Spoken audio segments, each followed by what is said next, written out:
క్లాంబరధరం విష్ణుం శశివర్ణం చతుర్భుజం ప్రసన్నవదనం ధ్యాయేత్ సర్వవిఘ్నోపశాంతయే. యస్యద్విరదవక్త్రాద్యాః పారిషద్యాః పరశ్శతం విఘ్నం నిఘ్నంతి సతతం విశ్వక్సేనం తమాశ్రయే.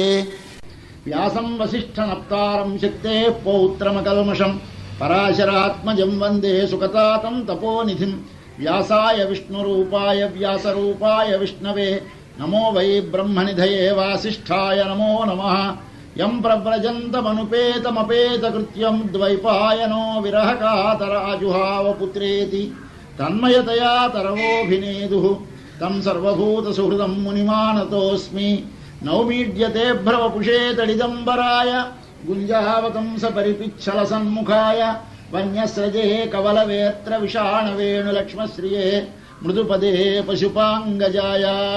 ధర్మః ప్రోజ్జితకైతవోత్ర పరమః నిర్మత్సరాణాం సతాం వేద్యం వాస్తవమత్ర వస్తు శివదం తాపత్రయోన్మూలనం. శ్రీమద్భాగవతే మహామునికృతే కిం వా పరైః ఈశ్వరः సద్యో హృద్యవరుధ్యతేऽత్ర కృతిభిः శుశ్రూషుభిస్తక్షణాత్. నిగమకల్పతరోర్గళితం ఫలం సుఖముఖాదమృతద్రవ సంయుతం పిబత భాగవతం రసమాలయం ముహురహో రసికా భువి భావుకాః. కస్తూరీతిలకం లలాటఫలకే వక్షస్థలే కౌస్తుభం నాసాగ్రే నవమౌక్తికం కరతలే వేణుం కరే కంకణం సర్వాంగే హరిచందనం చ కలయన్ కంఠే చ ముక్తావలీం. గోపస్త్రీ పరివేష్టితో విజయతే గోపాలచూడామణి. అస్తి స్వస్తరుణీకరగ్ర విలసత్కల్ప ప్రసూనప్లుతం వస్తు ప్రస్తుత వేణునాదలహరీ నిర్వాణ నిర్వ్యాకులం. స్రస్త నిరుద్ధ నీవి విలసద్గోపీ సహస్రావృతం హస్తన్యస్తనతాపవర్గమఖిలోదారం కిశోరాకృతి. నారాయణం నమస్కృత్య నరం చైవ నరోత్తమం దేవీం సరస్వతీం వ్యాసం తతో జయముదీరయేత్. ఓం నమో భగవతే వాసుదేవాయ. మాతినటువంటి మహాపురాణాన్ని వెనక కలియుగ ప్రారంభంలో 30వ సంవత్సరంలో ఒకసారి 7 రోజులు చెప్పుకున్నారు ఒకరు.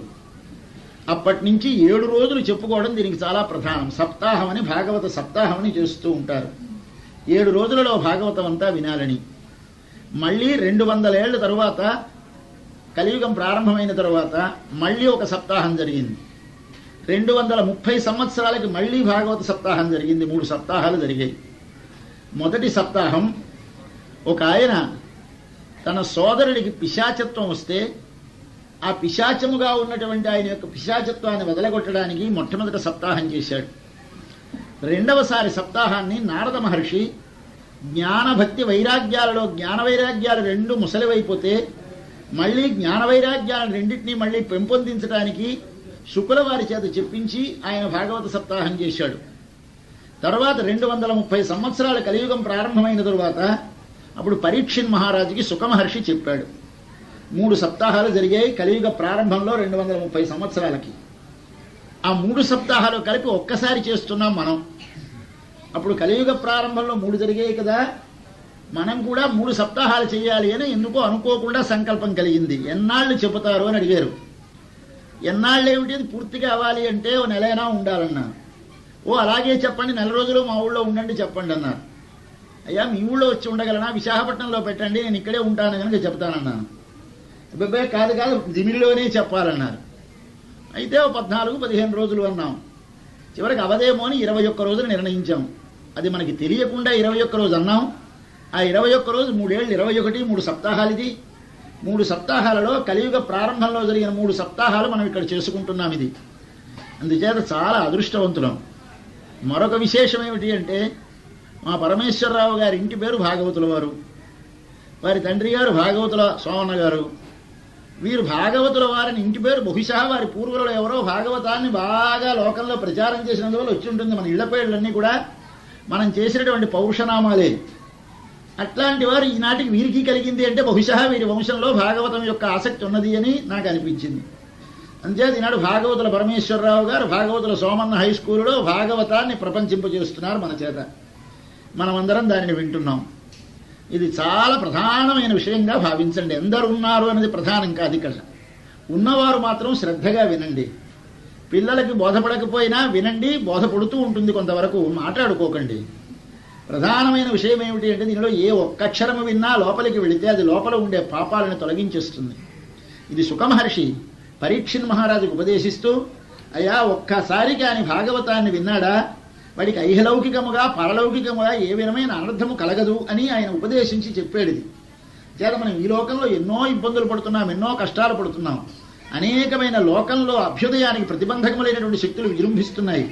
అట్లాంటి లోకానికి కళ్యాణాన్ని కలిగించాలి అంటే మళ్ళీ మనం అందరం ఒక్కసారి భాగవతాన్ని వింటే, ఇక్కడ భాగవతం చెబితే, ఈ చెప్పినటువంటి భాగవత శబ్దం అంతరిక్షములో వ్యాపించి నిత్యమై ఉంటే, ఆ నిత్యమై ఉన్న శబ్దము లోకమంతటా వెల్లివిరిస్తే, ఒక చోట ఒక మంచి పువ్వు వాసన కలిగినటువంటి పువ్వు విరిస్తే ఆ వాసన ఎట్లా అంతటికీ వ్యాపిస్తుందో, అలాగే మనం అందరము ఇక్కడ భాగవత శ్రవణం చేస్తూ ఉంటే ఈ భాగవత ధ్వని, ఈ శబ్దం అంతరిక్షములో వ్యాపించి ఆకాశములో, తద్వారా ఎలాగైతే మనం టీవీల్లో చూస్తున్నామో అలాగే లోకాంతరాలకి దేశాంతరాలకు కూడా ఇది వెళ్ళి వారందరినీ కూడా తరింపజేస్తుంది. కనుక మనం చేసే కార్యక్రమం మన ఒక్కరి కోసం కాదు, మన ఊరి కోసం కాదు, మన దేశం కోసం కాదు, యావత్ ప్రపంచము కూడా సుఖముగా ఉండి అభ్యుదయము కలిగి లౌకికమైనటువంటి దోషములు అనర్థములు తొలగి విశ్వశాంతి కలగాలనే సంకల్పంతో దీనిని ప్రారంభిస్తున్నాం.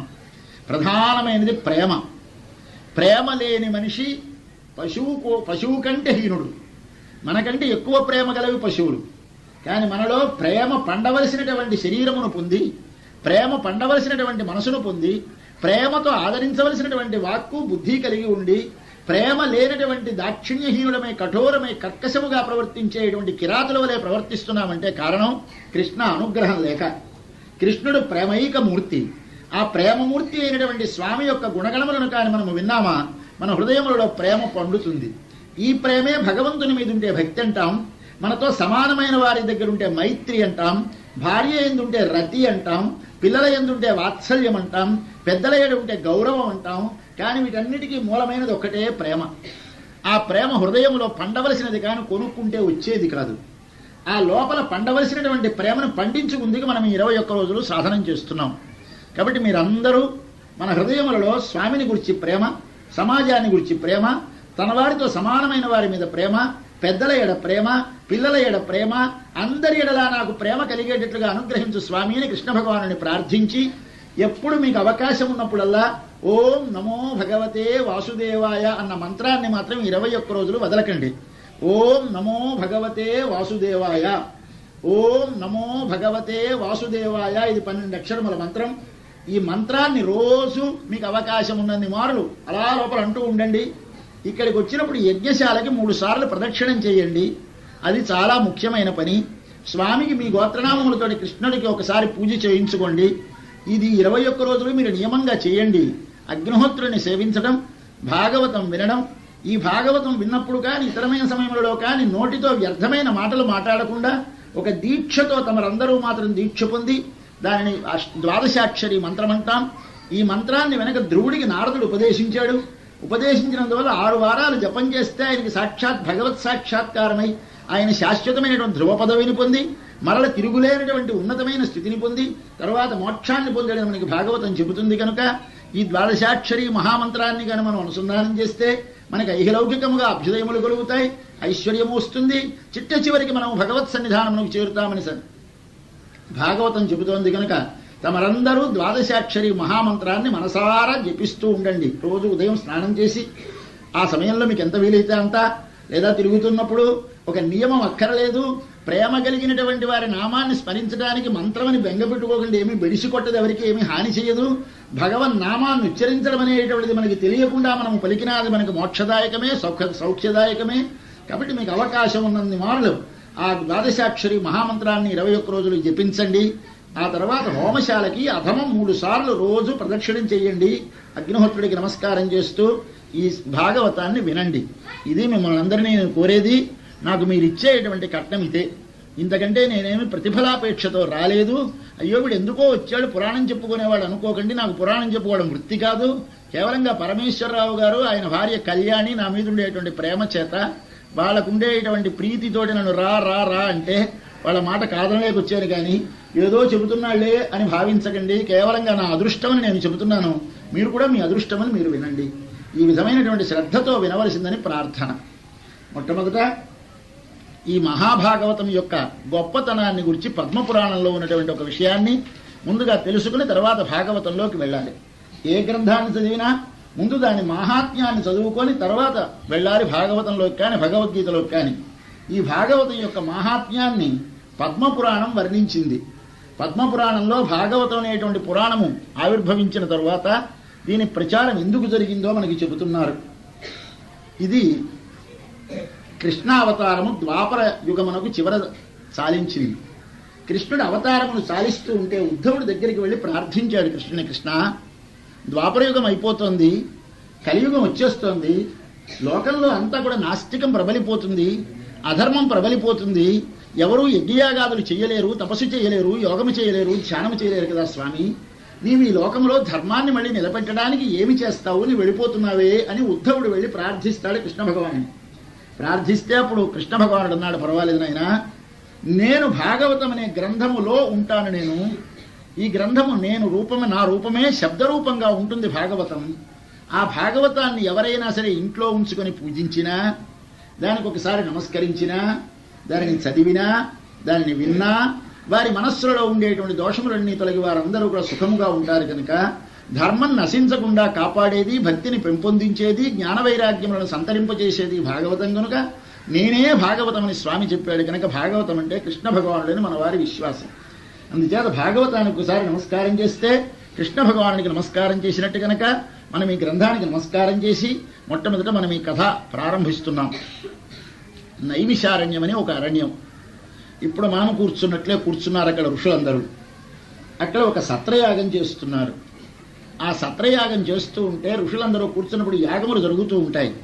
సత్రయాగం అంటే 12 సంవత్సరాలు జరిగే ఒక యజ్ఞం. ఇప్పుడు మనకి ఇక్కడ జరిగేటువంటి 21 రోజులంటేనే అబ్బా ఇంత పెద్దదా అని భయపడుతున్నామే, 12 సంవత్సరాల యజ్ఞం. వారికి ఏమి ఇతరమైన వ్యాపకాలు ఉండేవి కావు కనుక ఋషులందరూ వెళ్ళేవారు, అక్కడ కూర్చొనేవారు. శౌనకాది మహర్షులందరూ కూర్చున్నారు. అక్కడ వారికి పురాణం చెప్పే ఆయన సూతుడు అంటారు. ఆ సూతుడు అనేటువంటి ఆయన రోమహర్షణుడని ఆయన కుమారుడు.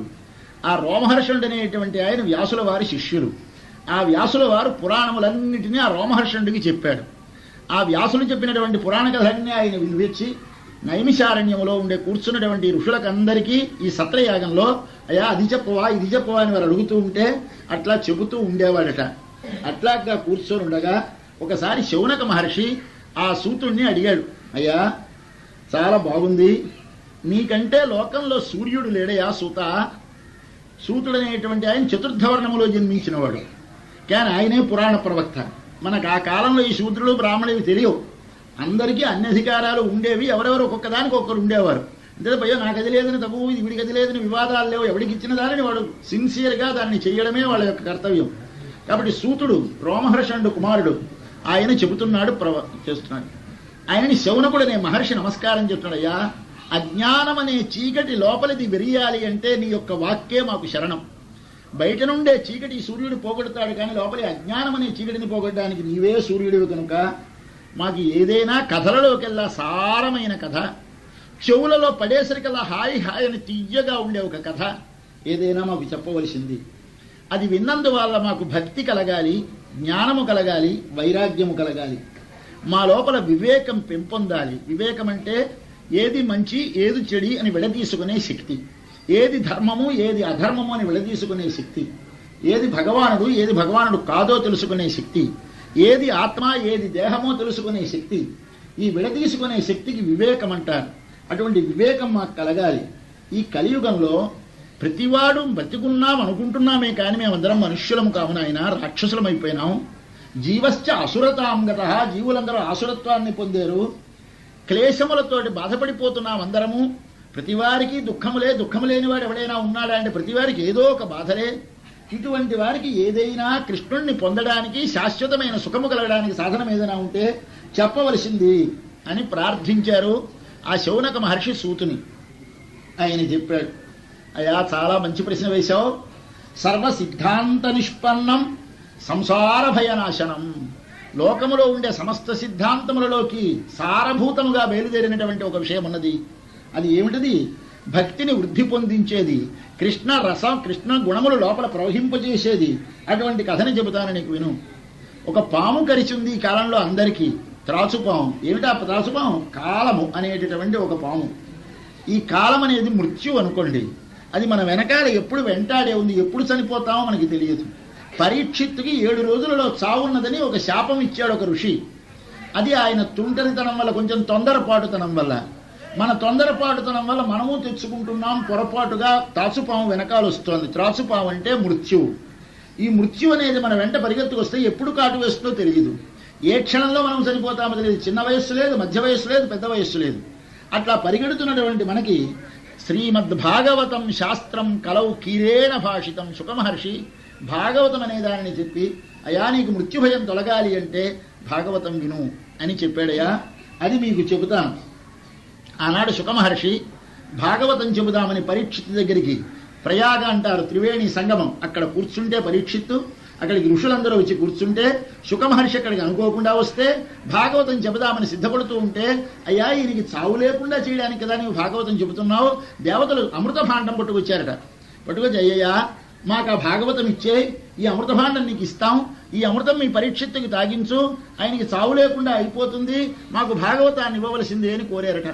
కోరితే ఆయన అన్నారట, అయ్యా కాదయా, క్వసుధా, అమృతం ఎక్కడా, ఈ భాగవతం అనేటువంటి కథ ఎక్కడా, దీనికి దానికి ఏమీ లేదు, అందుచేత నీకు అది ఇవ్వడానికి వీడేది పరీక్షిత్తే అధికారి, దీనికి పరీక్షిత్తే పొందాలి, కాబట్టి దేవతలకు ఇవ్వడానికి వీలలేదన్నమాట అని చెప్పి భగవత్ స్వరూపమైనటువంటి భాగవతాన్ని కేవలం అమృతము వలె మృత్యువు యొక్క భయాన్ని తొలగించేదానిని ఆనాడు పరీక్షిత్తుకి శుకమహర్షి ఉపదేశించాడు. అట్లాంటి దానిని తర్వాత సనకాది మహర్షులకి మన మహర్షులు నారదుడికి ఉపదేశించారు. దానినే సప్త అహ అనగా 7 రోజుల దీక్షతోటి మొట్టమొదట సనకాదులు కూర్చొని నారదుని చేత చేయించారు. అటువంటి దివ్యమైనటువంటి భాగవత కథని చెబుతాను వినండయ్యా అని వీరికి శౌనకాది మహర్షులకి సూతుడు ప్రారంభించాడు ఈ కథ. దీనిలో ఒకనాడు ఏమి జరిగింది అంటే, నారదుడు లోకమంతా సంచరిస్తూ ఉంటాడు. భూలోకం చాలా గొప్పదని భూలోకానికి దిగి వచ్చాడు. దిగి వచ్చి లోకమంతా తిరుగుతూ తిరుగుతూ తిరుగుతూ అన్ని దేశములు తిరిగాడు. పుణ్యక్షేత్రములు తిరిగి తిట్టది వరకు బృందావనమునకు వెళ్ళాడు. యమునా తీరం అది. ఆ యమునా తీరం ముందు దూరంగా చూస్తే ఒక పడుచు పిల్ల, 2 మగపిల్లలు కిందని ముసలి వాళ్ళైపోయి చిక్కిపోయి ఏడుస్తూ పడుకొని ఉన్నారు. ఆ పిల్లలకు ఊపిరాడుతున్నట్టు లేదు, పోయినట్టే ఉన్నారు 2 పిల్లలు, మగపిల్లలు. ఒక తల్లి మాత్రం చాలా దృఢంగా మంచి యవ్వనంలో ఉంది. ఈయన దూరం నుంచి చూశాడు. దగ్గరికి వెళ్ళాడమ్మా నీవెవరమ్మా అంటే, నాయనా నేను భక్తి అంటారు నా పేరు, వీళ్ళిద్దరు నా పిల్లలు, వీడి పేరు జ్ఞానం, వీడి పేరు వైరాగ్యం. జ్ఞానం వైరాగ్యం అనే పిల్లలిద్దరు వీళ్ళు నా కొడుకులు. నేను భక్తి అనేటువంటి దానిని, నా చెలికత్తి ముక్తి. వీళ్ళందరూ 500 మంది మహానదులు నన్ను సేవించడానికి నా వెంట వచ్చి ఎప్పుడు నన్ను కొలుస్తూ ఉంటారు.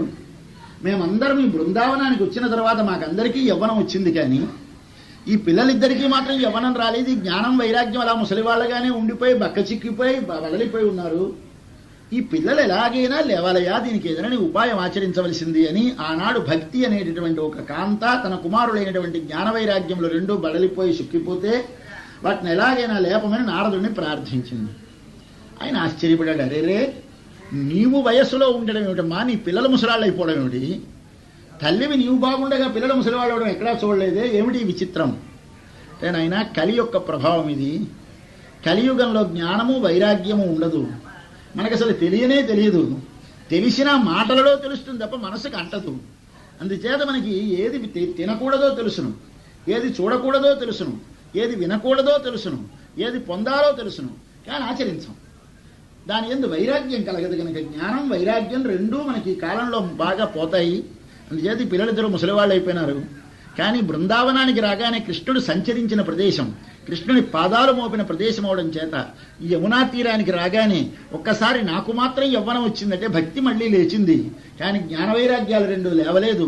అందుచేత వీడికి ఎట్లాగైనా నీవు తెలివి తెప్పించవలసిందని ప్రార్థించారు. ప్రార్థిస్తే ఆయన మహాపండితుడై ఆయన చూసి ఆశ్చర్యం ఏమిటమ్మా, ఎందుకురా తెలివి, నేను చేస్తానని. ఆయనకి అక్కడ వచ్చును కదా, ఆయనకి వేదాలు వచ్చును, ఉపనిషత్తులు వచ్చును, అన్నీ వచ్చును. ఒకసారి ప్రారంభించాడు ఉపనిషత్ పారాయణ. ప్రారంభించి సహనావతు ప్రారంభించి శన్నోమిత్ర సంవరణ ప్రారంభించి ఉపనిషత్తులు చదివాడు, లేవలేదు జ్ఞాన వైరాగ్యాలు. అరే ఇదేమిటని బ్రహ్మసూత్రాలు చదివాడు, లేవలేదు జ్ఞాన వైరాగ్యాలు. యోగాభ్యాసం చేసి ధ్యానం చేశాడు, లేవలేదు. ఏమి చేసినా కదలలేదు, జ్ఞాన వైరాగ్యాలు అలాగే ఉన్నాయి. చూశాడు, ఆశ్చర్యపడ్డాడు. ఏమయ్యా ఉపనిషత్తులకి సాధ్యపడలేదా? యోగానికి సాధ్యపడలేదా? ధ్యానానికి సాధ్యపడలేదా? దేనికి లొంగలేదా? ఈ జ్ఞాన వైరాగ్యముల యొక్క ఈ ముసలితనం ఎలాగపోతుంది అన్నాడు. అని ఆలోచిస్తూ ఉంటే ఒక్కసారి సమాధిలో ఉంటే ఆకాశంలోంచి ఒక శబ్దం వినిపించింది. ఆయన నీవేం చెయ్యలేవు దీనికి మార్గం, నీవు వెళితే నీకు సనత్ కుమారుడు అనేటువంటి వారు నలుగురు, వారి అన్నదమ్ములు వారు ఎప్పుడు చిన్న వయసులోనే ఉంటారు, నిత్యము కుమారుల వారు సనక సనందన సనత్ కుమార సనత్ సుజాతులు నలుగురు ఉంటారు, వారు నీకు దీనికి ఏమి మార్గము ఉపదేశిస్తారు, నువ్వు వెళ్ళవలసిందన్నారు. అంటే ఈయన బయలుదేరి దేశమంతా తిరుగుతూ ఉంటే అందరిని అడుగుతున్నాడు, కనిపించిన వారందరినీ, అయ్యా ఏమైనా దీనికి మార్గం ఉందా అంటే వారు చెబుతున్నారట, అయ్యా దీనికి ఏం మార్గం ఉందయ్యా, ఏమి మార్గం లేదన్నారట ఒకరు, మాకు తెలియదన్నారట ఒకరు, పిచ్చి ప్రయత్నం ఎందుకురా విరమించామన్నారట కొంతమంది, అసలు చూడకుండా పక్కగొడిపోతూ ఉండేవారట కొందరు. ఈ మాదిరిగా ఆయన ఎవరిని అడిగినా ఎవరు ఏమి సమాధానం చెప్పకుండా తప్పించుకుపోతున్నారు. చూశాడు నారదుడు, ఏమి మార్గమా అని వెళుతున్నాడు. వెళ్ళిపోతూ తిన్నగా బదరికాశ్రమం వనం దగ్గరికి వచ్చాడు. వచ్చి అక్కడ తపస్సు చేసుకుందామని కూర్చున్నాడు. అనుకోనేసరికి ఇంతలోకి సనకాది మహర్షులు నలుగురు కనిపించారు. సనక సందన సనత్ కుమారు నలుగురు కనిపించారు. కోటి సూర్య సమముగా ప్రకాశిస్తున్నారు. వారిని ఒక్కసారి చూశాడు. చూసి, అయ్యా నా అదృష్టం, మీరు నాకు దర్శనమిచ్చారు, వెనక నాకు ఆకాశవాణి చెప్పింది, సన కుమారుడు కానీ నీకు దర్శనమైతే సనత్ కుమారుడు నీకు మార్గం చెప్తాడయ్యా అని, 5 ఏళ్ల వయసు కలిగిన పిల్లలై ఉంటారు మీరని చెప్పింది. కాబట్టి మీరే వారు. ఈ భక్తి ఇట్లా ముసలిదైపోయింది, భక్తి యవ్వనంలో ఉంది, జ్ఞాన వైరాగ్యాలు ముసలివైపోయినాయి, వాటిని మళ్ళీ లేవడటానికి ఏదైనా ఉపాయం మీరు చెప్పవలసింది. నేను ఎన్నో చదివాను, వేదాంతములని చదివాను, ఉపనిషత్తులు చదివాను, భగవద్గీత ఏది చదివినా లేవలేదు, ఏమి చేయాలో చెప్పవలసిందన్నారు. అంటే నాయన దీనికంత పెద్ద విచారం ఏమిటో సనత్ కుమారుల వారు చెబుతున్నారు. నారదా, నీకు తెలియకపోవడం ఏమిటో, నీవు చాలా బుద్ధిమంతుడివి కదా, వెనక నీకు బ్రహ్మగారు ఉపదేశించినది ఉంది కదా, బ్రహ్మగారికి వారి నాయనగారు నారాయణుడు ఉపదేశించినది ఉన్నది కదా, నారాయణుడు సాక్షాత్ తన కుమారుడైన బ్రహ్మగారికి, చతుర్ముఖ బ్రహ్మగారికి 4 శ్లోకములతో భాగవతం ఉపదేశించాడు. ఆ 4 శ్లోకముల భాగవతాన్ని బ్రహ్మగారు తన కుమారుడైనటువంటి నారదునికి ఉపదేశించాడు. ఆ 4 శ్లోకముల భాగవతాన్ని ఆయన తీసుకుని వచ్చి వ్యాసుల వారికి ఉపదేశించాడు. ఆయన 18,000 గ్రంథంగా రాశాడు ఈ పుస్తకాన్ని. నీకు తెలుసును కదా, నీకంత ఉపాయం తెలిసి ఎందుకు ఆలోచిస్తున్నావు? భాగవతం చదివితే, కృష్ణ కథ వింటే జ్ఞాన వైరాగ్యాలు అవేరేస్తాయే. భాగవతాలాప సతు గీత సుఖాదిభి సుఖమహర్షి వారందరూ కూడా భాగవతమే చదివి జ్ఞానాన్ని పొందుతున్నారయ్యా. కాబట్టి జ్ఞానము కావాలని ఎవరు కోరినా జ్ఞానయజ్ఞము చేయాలి. ఏమిటా జ్ఞానయజ్ఞము? భాగవత కథాశ్రవణము చేయాలి. కాబట్టి నీవు శ్రీమద్భాగవతాన్ని చదివితే కలి యొక్క దోషాలు ఎట్లాగైతే సింహము అడవిలో గర్జిస్తే మృగాలన్నీ ఎక్కడివక్కడ తలకిందులై పడిపోతాయో, అలాగే మన లోపల ఉన్నటువంటి పాపములన్నీ తొలగిపోయి మన లోపల ఒక్కసారి జ్ఞానం వైరాగ్యం మనలో విజృంభించాలి అంటే భాగవత శబ్దం ఒక్కసారి సింహగర్జనం చేయాలయా. నీవు భాగవతాన్ని చెప్పు, వాళ్ళే లేస్తారన్నాడు. అంటే ఈయన నవ్వుతున్నాడు. నారదుల వారు పాపం వీళ్ళకి తెలియదని. ఏమండి, నేను వేదాంత ఘోషయిశ్చా, వేదములు చదివాను, వేదాంతములు చదివాను, భగవద్గీత చదివాను, భక్తి జ్ఞాన వైరాగ్యములు లేవలేదే, ఏమిటి భాగవతం చెబితే లేస్తారంటారు? ఏమిటి భాగవతం ఆ వేదముల యొక్క సారమే కదా, అసలు మూల గ్రంథాలే చదివేస్తే దిక్కు లేకపోతే ఈ భాగవతానికి ఏమొచ్చిందండి, ఇది చదివితే లేస్తారా అన్నారు.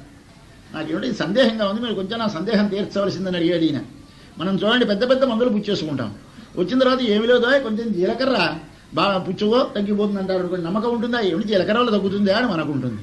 ఇంకా అంత పెద్ద పెద్ద మందులు డాక్టర్ల దగ్గరికి వెళ్ళాం, క్యాన్సర్ తగ్గలేదు, మరొకటి తగ్గలేదు, ఈ జీలకర్ర రసానికి తగ్గుతుందా అని మనకు ఉంటుంది. అలాంటివి చెప్పారు వీడు. చాలా పెద్ద పెద్దవి చేశాడు ఆయన సాధనాలు, వాటికి లేవలేదు. ఏమి లేదు, భాగవతం చదువు లేచిపోతారన్నాడు. నమ్మకం కలగలేదు. నారదుడికి సందేహం కలిగింది. అడిగితే అప్పుడు ఆయన చెప్పారు, నాయన నిజమే కానీ తేడా ఉందో దానికి దీనికి.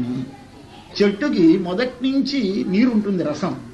మామిడి చెట్టులో తొక్కలోనూ ఉంటుంది రసం, దాని వేళ్లల్లోనూ ఉంటుంది రసం, ఆకుల్లోనూ ఉంటుంది రసం, కొమ్మల్లోనూ ఉంటుంది. ఈ రసమే పువ్వు పూచి, పువ్వు కాయయి, కాయ పండైతే ఆ పండులోకి వెళ్ళింది ఈ నీరే రసమై వెళుతుంది. కానీ మూలములో ఉన్న రుచి వేరు, తొక్కలో ఉన్న రుచి వేరు, ఆకులలో ఉన్న రుచి వేరు, పండులో ఉన్న రుచి వేరు. అదే రసం కదా అని వేళ్ళు తాగితే పండు రుచి వస్తుందా? అలాగే నీకు ఉపనిషత్తులు మూలములే, వేదములు మూలములే, యాగయోగములు మూలములే, కానీ వాటిలో లేని శక్తి ఈ భాగవతములో కృష్ణ భగవానుడు నిక్షేపించాడు నాయన. అలాగే మనము పాలు తీస్తాం, పాలే తోడు పెడతాం, పెరుగు అవుతుంది, చిలుకుతాం, వెన్న వస్తుంది, కరిగిస్తాం, నెయ్యి అవుతుంది. ఆ నెయ్యి పోస్తే అగ్నిహోత్రం ప్రజ్వలిస్తుంది. అరే రే, ఈ నెయ్యి పోస్తే ప్రజ్వలిస్తోంది, అసలు పాలే పోసేస్తే మూలం అది కదా, కాబట్టి పాలు పోదామంటే ఆరిపోతుంది.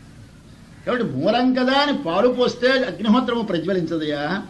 దేవతలకు హోమం చేయాలి అంటే ఓం అగ్నయే స్వాహ అని నెయ్యి వేయాలి, కానీ ఓం అగ్నయే స్వాహ అని పాలు పోయకూడదు. కాబట్టి నీ లోపల జ్ఞాన వైరాగ్యములు వృద్ధి పొందాలి అంటే భాగవతం చదవాలి, కానీ వేదాలు చదివితే, ఉపనిషత్తులు చదివితే, వేదాంతములు చదివితే వృద్ధి పొందదు. అంతేకాక మరొక దృష్టాంతము, చెరుక్కర్ర ఉంది. చెరుక్కర్రలో ఉండే తీపి అంతటా ఉంటుంది కదా, ఆ కర్ర నవిలితే తీపి అదే కదా అనుకుంటే, అదే కాని కాస్త నొక్కి రసం తీరిస్తే అదే రుచి అనుకుంటే, అంతకంటే అది గడ్డ కట్టిస్తే బెల్లం అనుకుంటే అదే రుచి అనుకుంటే, అంతకంటే దానిని పటిక పంచదార చేస్తే అంత అదే రుచి అనుకుంటే, అది మెత్తనైనటువంటి ఏదో అసికాని పూర్వం అనేవారు అటువంటి ఒక మెత్తనిది చేస్తే ఇలా నాలుక మీద వేసుకునేసరికి అది ఇలా కరిగిపోతే, ఏమంటే చల్లదనముతో ఇప్పుడు మనం గ్లూకోజ్ ఉంటుంది ఆ మాదిరిగా తయారు చేస్తే అది ఒక్కసారి నాలుక మీద సరే చల్లదనముతో పాటు మాధుర్యం వస్తుంది. ఎలా వస్తుందయ్యా? చెరుక్కర్రలో లేదే, చెరుక్కర్ర కలిగించిన రసంలో లేదే, ఆ దానిలో ఎలా వచ్చిందో అలాగే మూలములో లేనిది ఫలములో ఒకప్పుడు వస్తూ ఉంటుంది. అందుచేత వేదముల యొక్క సారమే భాగవతం, ఉపనిషత్తుల యొక్క సారమే భాగవతం, యాగయోగ ధ్యానములకు సారమే భాగవతం. కానీ వాటిలో వేటిలో లేని శక్తి దీనిలో ఉన్నది కనుక ఈ భాగవతం అనేటువంటిది భక్తి జ్ఞాన వైరాగ్యాలను మళ్ళీ ఒక్కసారి నిలబెడుతుంది, మళ్ళీ శక్తిని తెస్తుంది. నాకు సందేహం అక్కర్లేదు, వినిపించన్నారు అంటే ఈయన ఆశ్చర్యపడిపోయి సరే బయలుదేరి తిన్నగా భక్తి జ్ఞాన వైరాగ్యముల దగ్గరికి వచ్చి జ్ఞానయజ్ఞం చేయాలి అని బృందావనంలో ఆనాడు జ్ఞానయజ్ఞం చేయడానికి ఉపక్రమించారు. ఉపక్రమిస్తే నాయనా నీకు మరొక్క మాట చెబుతాము, సనత్కుమారుడు ఇంకా సందేహం అదదేమో అని, మనం ఏదైనా మందు చెబితే వాడికి నమ్మకం కలగకపోతే వెనక దీన్ని వాడిన వాళ్ళు ఉన్నారో ఫలాని వారికి తగ్గిందంటే నమ్ముతారు. ఇవాళ కొత్తగా నిన్ను పుచ్చుకోమంటే నమ్మరు కనుక వెనకొకరికి ఫలించింది చెబుతామన్నారు. కానీ దీనికి కొన్ని నియమాలు ఉన్నాయి. ఇది రోజు భాగవతం చదువు, రోజు చదవడం అంటే జీవితం అంతా కుదరదు. పోనీ ఒక్క శ్లోకం చదువు, ఒక శ్లోకం కాదు ఒక పాదం చదువు. పాదము శ్లోకము చదివితే ఎన్నాళ్ళకి చదివితే అవుతుందండి, అవధం. కాబట్టి కాలము చూస్తే చాలా ప్రమాదమైనది, ఎప్పుడు మృత్యు వస్తుందో తెలియదు. కాబట్టి 7 రోజులలో చదువు. 7 రోజులలో భాగము చదివేటప్పుడు మాత్రము అక్కడ నీవు తప్పకుండా ఒక నియమములు కొన్ని పాటించాలి. అవి పాటించి శ్రద్ధతో విశ్వాసముతో దానిని చేయి. దానికి ఏమేమి ఉండాలి అంటే బ్రాహ్మలు, అగ్నిహోత్రము, గోవు, తులసి, పురుషోత్తముడనగా భగవద్ విగ్రహములు, భగవన్మూర్తులు ఇవి అక్కడ సన్నిధానము చేసి ఉండాలి. అవి ఉన్న తరువాత ఒక బంగారు సింహాసనముడి చేయించి చిన్నది, దాని మీద భాగవతం పుస్తక రూపంలో బంగారంతో చిన్న రేకుల చేయించి దాని మీద కృష్ణ విగ్రహం చేయించి అక్కడ ప్రతిష్ఠించు.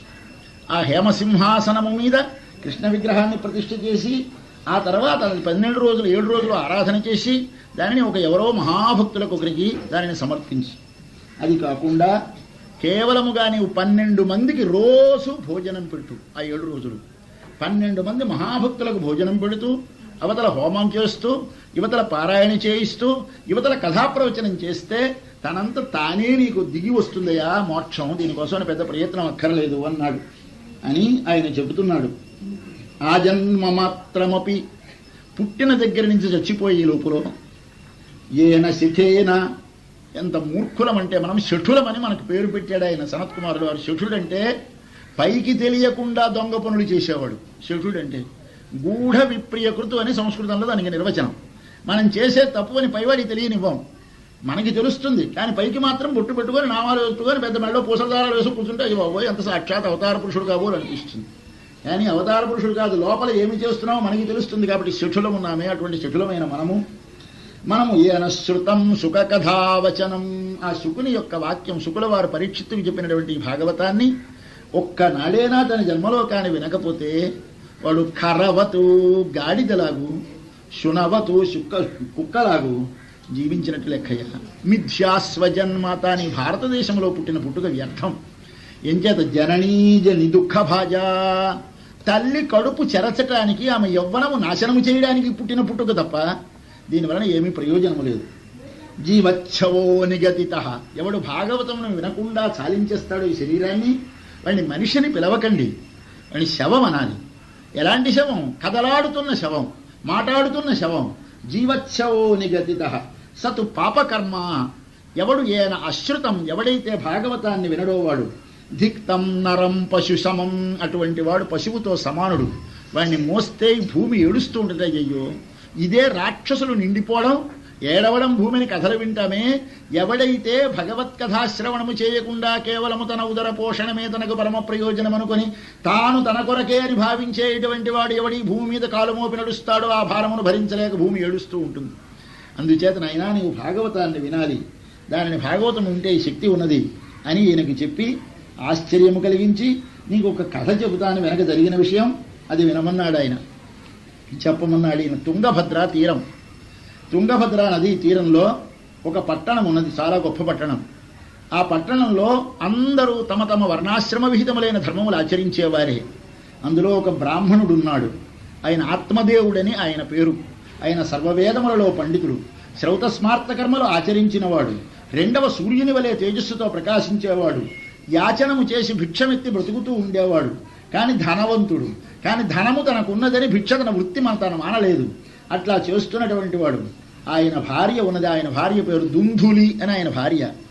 ఆమె చాలా అందమైనది, ఉత్తమమైన కులములో జన్మించినది, భర్త యందు ప్రేమ గలది.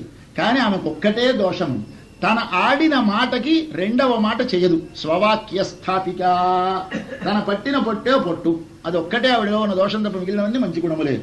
కానీ ఆవిడికి మరొకటి ఏమిటి అంటే, ఈయన ఎంత దేవతార్చన పూజా పునస్కారాలు చేసేవాడో, ఆమె లోక వార్త రత, లోకపు కథలంటే ఆవిడికి సరదా.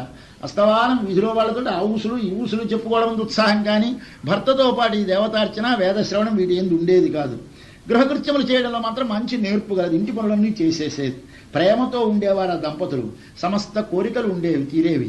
డబ్బున్నది బాగా, కానీ ఏదో లోపముతో బాధపడుతూ ఉండేవారు. సంతానము లేదు. ఎంతో కాలం సంతానము లేకపోతే ఎన్నో వ్రతములు చేశారు, నోములు నోచారు, దానములు ఇచ్చారు, ఏమి చేసినా సంతానము కలగలేదు. అంటే దీనికి ఒక పాప ప్రతిబంధకం ఉంటుందని మన విశ్వాసం. అంతేతప్ప కేవలము ఏదో శరీరంలో ఉండే దోషాల వల్ల సంతానం కలగలేదని డాక్టర్లకు చూపిస్తాం. కానీ ఈ డాక్టర్లకు చూపించినందువల్ల తీరనటువంటి శారీరకమైన కానటువంటి ఆధిదౌతిక ఆధ్యాత్మికమైనటువంటి ఒక దోషం ఉంటుంది. ఆ దైవ ఉపశమం కలగాలి అంటే ఏదో భగవద్ అనుగ్రహము కానీ భగవద్భక్తుల యొక్క అనుగ్రహం కానీ కలిగితే కానీ అది ఉపశమించదు. సరే, ఈయన చాలా బాధపడి సంతానం లేని జీవితం ఎందుకని అలా చనిపోదామని బయలుదేరాడు ఒకనాడు. ఇంక చెరువు దగ్గరికి వెళ్ళి కూర్చున్నాడు. ఒక సరస్సు దగ్గరికి వెళ్ళి కూర్చుంటే అక్కడ ఆ ఒడ్డున కూర్చొని ఇంకా చనిపోదామని సిద్ధంగా ఉండగా ఒక సన్యాసి అక్కడ స్నానానికి వచ్చాడు. ఆయన స్నానం చేసి సంధ్యావందనం చేసుకుని అటించి జటలతోటి మంచి దివ్య వర్చస్సుతోటి ఎక్కి వస్తున్నాడు మెట్లు. ఆ ఒడ్డున్నటువంటి మన ఆత్మదేవుడు లేచి ఆయనకి నమస్కారం చేశాడు. నమస్కారం చేసి ఏడుస్తున్నాడు. ఏడుస్తుంటే చూశాడు. ఏనాయనా, ఎందుకట్లా ఏడుస్తున్నావు? నీకేమిటి దుఃఖము అని అడిగాడు. స్వామి, పూర్వములో ఎంత పాపము చేశానో తెలియదు. ప్రేమతో చూచే కొడుకు కానీ, నాకు తర్వాత తర్పణములు చేయడము కానీ, నాకు తర్వాత తద్దినములు పెట్టడానికి కానీ ఎవరూ లేరు. ఏమి లాభం? సంతానము లేని వాడి యొక్క కులం ఎందుకు? సంతానము లేని వాడి జన్మ ఎందుకు?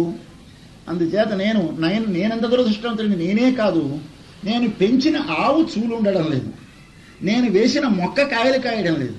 కాబట్టి ఏదో నా లోపల ఒక దోషం అన్నది, నా పాప ప్రతిబంధకం అన్నది. నా భార్యకి సంతానం కలగకపోవడం, నా ఇంట్లో ఉన్న ఆవుకి సంతానం కలగకపోవడం, నా ఇంట్లో ఉన్న చెట్టుకి పండు పండకపోవడం, ఇవన్నీ చూస్తే ఏదో మహాపాపం ఉన్నది. కాబట్టి ఆ దోషాన్ని తొలగించడానికి మీరు ఏదైనా సాధనం చేసి నాకు సంతానం కలిగించవలసిందని ప్రార్థిస్తాడా సన్యాసిని. ఆయన ఒక్కసారి దివ్య దర్శనంతో చూశాడు. అరే రే, పాపం తన మృత్యువుని తాను కోరి కొనుక్కుంటున్నాడే అని జాలి వేసింది. వద్దు నాయన, సంతానాన్ని గురించి కోరకు. సంతానం అనేది నీకు మృత్యురూపమైనది. అది కేవలముగా నిన్ను తర్వాత అనవసరమైనటువంటి చెడ దానిలో పడవేస్తుంది. ఇందుచేత నీవు హాయిగా ఉండు, భగవత్ స్మరణ చేసుకో, భగవద్ అనుసంధానం చేసుకోమని ఉపదేశించాడు. విన్నాడు కాడీన. అయ్యా స్వామి, నాకు సంతానమే లేకపోతే నాకు ఈ జీవితమే అక్కర్లేదు, ప్రాణములే వదిలేస్తాను.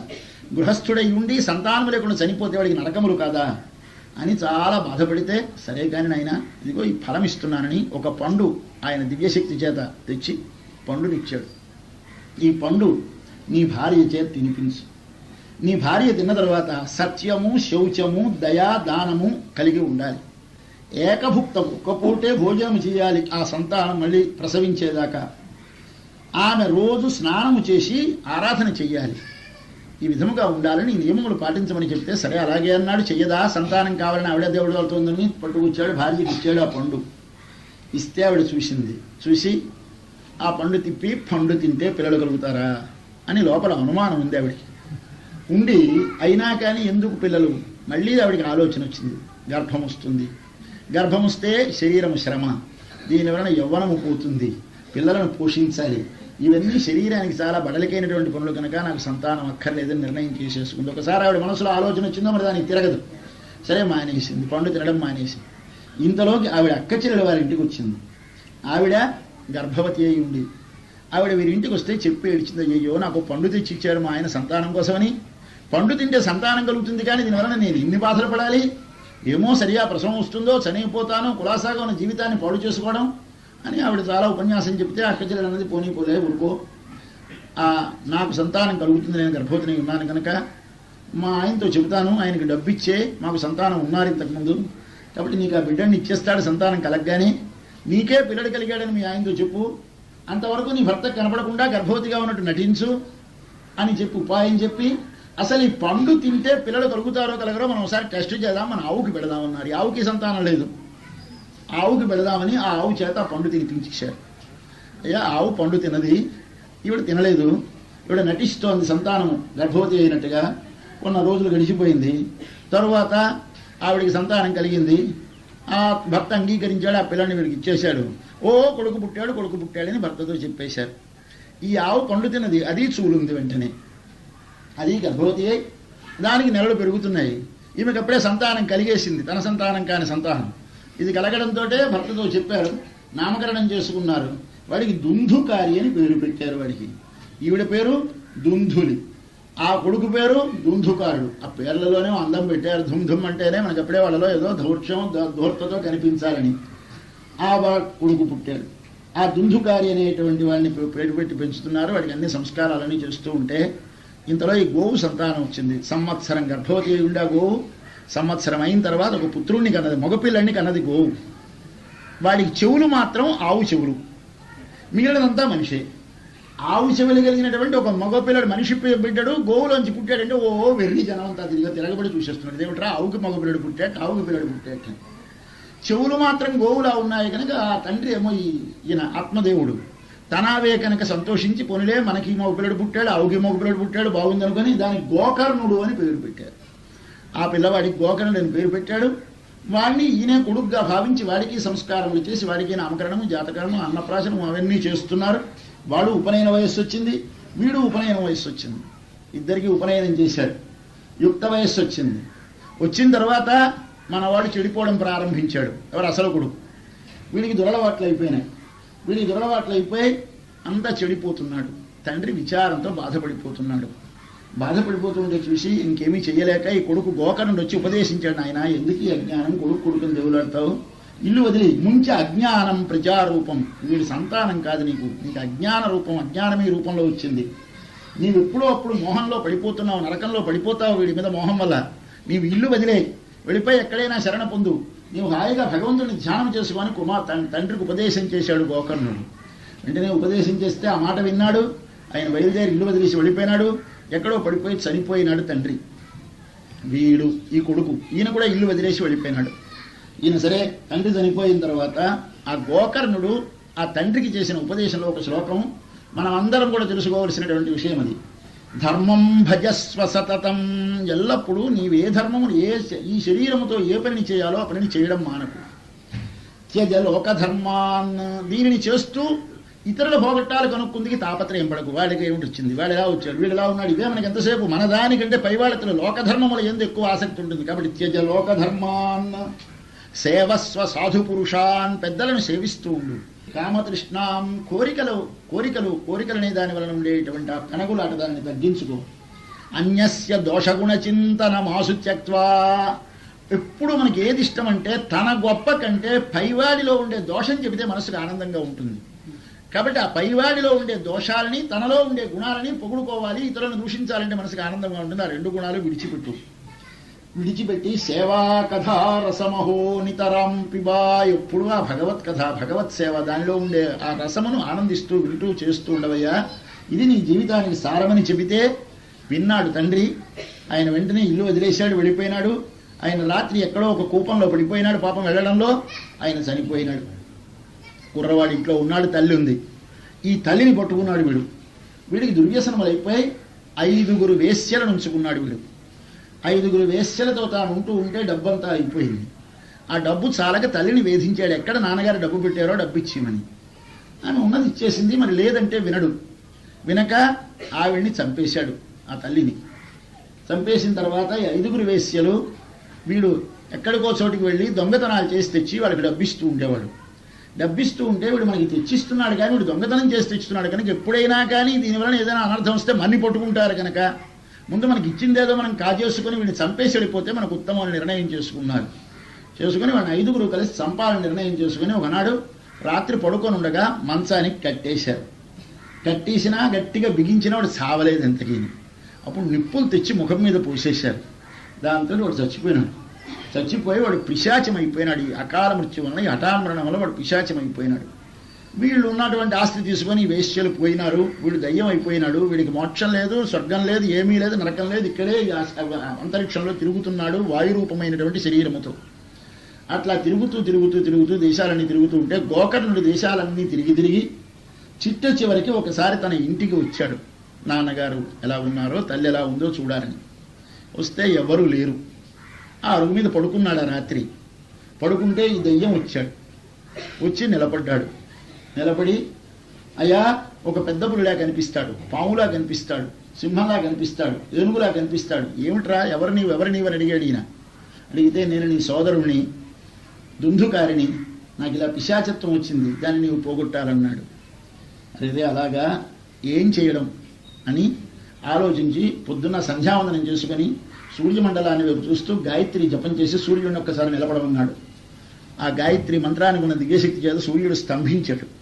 స్వామి, వీడికి పిశాచత్వం ఎలా వదులుతుందో చెప్పమన్నాడు సూర్యుడిని. నాయన, భాగవతం 7 రోజులు కానీ అక్కడ నీవు పారాయణ చేస్తే వాడికి పిశాచత్వం వదులుతుంది అని చెప్పాడు. సూర్య భగవానుడిలోంచి వినిపించింది ఆయనకి ధ్వని. సరే, వెంటనే ఒక 7 కణుపులు కలిగినటువంటి ఒక వెదురు కర్ర తెచ్చాడు. అక్కడ పాతి సభంతా పిలిచాడు. దానికి పెద్ద నియమములు అందరినీ పిలిపించాడు. చెప్పేవాళ్ళు ఉండాలి. మొత్తం 7 రోజులలోనూ పొద్దున్న నుంచి రాత్రి దాకా కథ చెబుతూనే ఉండాలి. అలా వింటున్నవారు వింటూనే ఉండాలి. ఈ మధ్యలో భోజనాలు గట్రా పనికిరావు. అలా కూర్చొని వినాలి. దీనికి ఇది మనకందరికీ సాధ్యమయ్యే విషయం కాదు. పరీక్షిత్తు విన్నాడు, ఎవరో విన్నారు. కానీ మనం ఇప్పుడు 5 గంటలే వినగలమో చెప్పగలమో లేదు. వాడి కటాక్షం ఉంటే ఏం జరిగితే జరగాలి. మనం 20 రోజులు రోజు 5 గంటలు విందామని సంకల్పం చేసి కూర్చున్నాం. ఇప్పుడు వాడు అనుగ్రహం ఉంటే చెప్పిస్తాడు, అనుగ్రహం ఉంటే మీకు మీ వినిపిస్తాడు. అట్లాగా పొద్దున్న నుంచి రాత్రి దాకా వినడం. అట్లా వింటూ ఉంటే ఆ లోపల భగవద్ అనుగ్రహం వల్ల ఒక్కసారి లోపల కానీ ఆ స్వామి దయ కలిగి దర్శనమైతే మనలో ఉన్నటువంటి సమస్తమైనటువంటి గ్రంథులు విడిపోతాయిట. భిద్యతే హృదయ గ్రంథి. మనం వింటూ ఉంటే మన కృష్ణ దర్శనం అవుతుంది. కృష్ణుడు దర్శనమైనట్టు ఎదురుగా స్వామి వ్యత్యస్త పాదముతో కనిపిస్తాడు. ఒక్కసారి మీరు అలా కన్ను మూసేసరికి లోపల స్వామి దర్శనం అవుతుంది. ఇలా ఒక పాదం మీద ఒక పాదం పెట్టుకొని నడుము కాస్త పక్కకు వంచి, ఇలా ముఖము పక్కకు వంచి, వేణువు తన పెదవుల మీద పెట్టుకొని పిల్లనగురు ఊత్తూ స్వామి నెమలిపించంతో దర్శనమిస్తాడు మనకి భాగవతంలో. ఆ సన్నివేశాన్ని దర్శనం చేస్తే వెంటనే ఏమవుతుంది? భిద్యతే హృదయ గ్రంథి. మన లోపల శరీరానికి ఆత్మకి కలిపి ఒక ముడి వేసి ఉంటుంది. దాని పేరు అవిద్యా గ్రంథి, అహంకార గ్రంథి అంటారు. రెండింటిని కలిపి ముడి వేస్తే ఎలా విడదో అలాగే ఈ శరీరంతో ఈ నేను తగులుకుంటుంది. కాబట్టి ఏమంటాం మనం అందరం? నేను అంటే ఎవర్రా నువ్వు? నేనా అపలాచారం, నేనా బ్రాహ్మణుని? ఒరే కావురా, నేనంటే ఆత్మ, అప్పలాచర్లను పేరు శరీరంది, బ్రాహ్మడు శరీరం. లోపల ఆత్మకి శరీరం లేదు, లోపల ఆత్మకి పేరు లేదు, లోపల ఆత్మకి రంగు లేదు. నేను నల్లగా ఉన్నాను, నేను తెల్లగా ఉన్నాను, నేను లావుగా ఉన్నాను, నాకు జ్వరం వచ్చింది. మనం ఈ మాటలు మాట్లాడుతుంటే ఎంత హాస్యాస్పదమైన విషయం. నాకు జ్వరం ఏమిటి? నేనంటే ఆత్మ. శరీరం అనేది పోయే శరీరానికి జ్వరం వస్తే ఏమంటున్నాం మనం? నాకు జ్వరం వచ్చింది. ఈ శరీరం చేస్తోంది పని, నేను చేస్తున్నాను. కాబట్టి ఎంత విచిత్రమైన మాటలు మనం అంటున్నామో మనకు ఒకసారి అర్థం కాక మనం ఉంటే దీని పేరు అహంకార గ్రంథి అంటారు. గ్రంథి అంటే ముడి. విడడానికి విప్పుగుందికి వీలు కానటువంటి ముడికి గ్రంథి అని పేరు. ఆ గ్రంథి అహంకారం అంటే నేను కాని శరీరమును నేను అనిపించేటటువంటి ఒక ముడి పడి ఉంటుంది. ఆ ముడి విడాలి. ఆ ముడి విడడానికి భాగవతం వినాలి. వింటే శరీరం అంటే ఏమిటో, నేనంటే ఏమిటో తెలిసి శరీరము మనకంటే వేరని, మన ప్రక్కవారిని ఎట్లా అది వారు చేస్తుంటే పనులు చూస్తామో అలాగే మనం శరీరం చూస్తూ ఉంటే కన్ను చూస్తోంది, చెవి వింటోంది, ముక్కు వాసన చూస్తోంది, నేను వాసన చూస్తున్నాను, నేను తింటున్నాను. కాదురా నాయన, ఈ ఇంద్రియములు ఈ శరీరమునకు చెందినవి. ఇవి నీవు లోపల ఉండడం చేత కదులుతాయి. కదలని కదలిక వలన నీవు చేస్తున్నట్టు నీకు అనిపిస్తోంది. కానీ పక్కన వెళుతూ ఉంటే, రైల్లో మనం వెళుతూ ఉంటే, మనం రైల్లో కూర్చొని స్థిరంగా ఉన్నట్టు పక్కనున్న చెట్లు నడుస్తున్నట్టు కనిపిస్తాయి. చెట్లు నడవు, మనమే నడుస్తున్నాం. కానీ నడుస్తున్న మనకి నడవనట్టు, నడవని చెట్లు నడిచినట్టు కనిపిస్తుంది. అలాగే చేస్తున్నటువంటి శరీరం చెయ్యనట్టు, చెయ్యనటువంటి నేను చేస్తున్నట్టు అనిపిస్తుంది. ఈ అనిపించే దాని పేరు భ్రాంతి అంటారు. ఈ భ్రాంతి తొలగాలి. దీనికి ఏమి కావాలి? నీ లోపల ఉండేటువంటి వాడి యొక్క అనుగ్రహం కావాలి. వాడిని ఒక్కసారి ప్రార్థించి, తండ్రి నేనెవడనో నాకు తెలియజేయవా, ఈ శరీరం నాకంటే వేరే నాకు గోచరం చేయవా అని వాడిని ప్రార్థించి కృష్ణ కథ కానీ వింటే, వాడి అనుగ్రహం కానీ మన యందు ప్రసరిస్తే, ఒకసారి వాడి మూర్తి దర్శనమైతే విద్యతే హృదయ గ్రంథి, వెంటనే ఏమవుతాయి? ఛిద్యంతే సర్వ సంశయా, మనకున్న సంశయాలన్నీ పోతాయి. ఇంతదాకా సందేహాలే, అన్ని అనుమానాలు. ఏమిటోనండి దేవుడా, ఏమిటోనండి ఇలాంటి పనులు చేశారా, కొండెత్తేడండి కృష్ణుడు, ఏమిటో కృష్ణుడు లేదో పాముల మీద నాట్యం ఏమిటో, అన్నీ వీడికి ఏమిటోలే, వీడి బతుకే ఏమిటో. కాబట్టి వీడికి ఏమిటైంది వీడికి? కాబట్టి సంశయాత్మ వినశ్యతి. సంశయం అనేది కానీ మనసు లోపల ఏర్పడ్డదో అదే ఆత్మకి పరమశత్రువు. ఈ శత్రువు పోవాలి అంటే లోపల స్వామి దర్శనం అవ్వాలి. కాబట్టి వాడు ఎప్పుడు దర్శనం? ఇప్పుడు ఛిద్యంతే సర్వ సంశయా క్షీయంతే చాస్య కర్మాణి. అప్పుడు మనం ఇంతకాలం నుంచి కూడబెట్టుకున్నటువంటి కర్మలన్నీ నశించిపోతాయి. ఒకసారి మన లోపల దివ్యమైన అనుభూతి అనుభవిస్తాం, శాంతిని పొందుతాం, ప్రేమ ఆవిర్భవిస్తుంది. విశ్వమంతా లోపల భగవంతుడు ఉన్నటువంటి మూర్తిగా దర్శనమిస్తుంది. ఎవరిని చూసినా నా స్వామి లోపల ఉండి వాడి యొక్క బాహ్యమైన రూపమా ఇది. ఒక శునకమును చూడు, శూకరమును చూడు, చెట్టును చూడు, మనుషుని చూడు, పశువును చూడు, దేనిని చూసినా నీకు కృష్ణాత్మకముగా బ్రహ్మాత్మకముగా దర్శనమిస్తే ప్రేమించకుండా ఉండలేక ప్రేమిస్తావు తండ్రి, స్వామి స్వామి అని అందరిని ఆరాధిస్తావు, సేవిస్తావు, ప్రేమిస్తావు కనుక ఇది తొలగి నీ లోపల శాంతి కలగాలి అంటే ఒక కృష్ణ కథాశ్రవణమే మార్గము. సరే విన్నాడు, పారాయణ చేయించాడు 7 రోజులు. అక్కడ పిశాచాన్ని ఆవహించాడు. అయా రావయా పిశాచమా అన్నాడు వారి అన్నగారిని. వచ్చాడు, దాని మీద దుందుకారి 7 కణుపులు కలిగిన వెదురుకర్ర అక్కడ ఉంది, దాని మీద పిశాచం ఆవహించింది.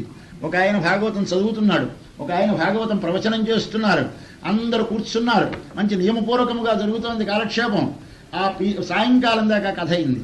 అయ్యేసరికల్లా టప్పున ఒక కణుపు బద్దలైంది, రెండో కణుపు, మూడో కణుపు, ఇలాగ 7 రోజులకి 7 కణుపులు బద్దలై టంగన 7 విడిపోయిన తర్వాత 7వ నాడు పారాయణ ప్రవచనం పూర్తయ్యేసరికి ఒక దివ్యమైనటువంటి తేజస్సు దానిలోంచి బయటికి వచ్చి విమానం ఎక్కి వెళ్ళిపోతున్నట్టు అందరికీ దర్శనమై వెళ్ళిపోయింది.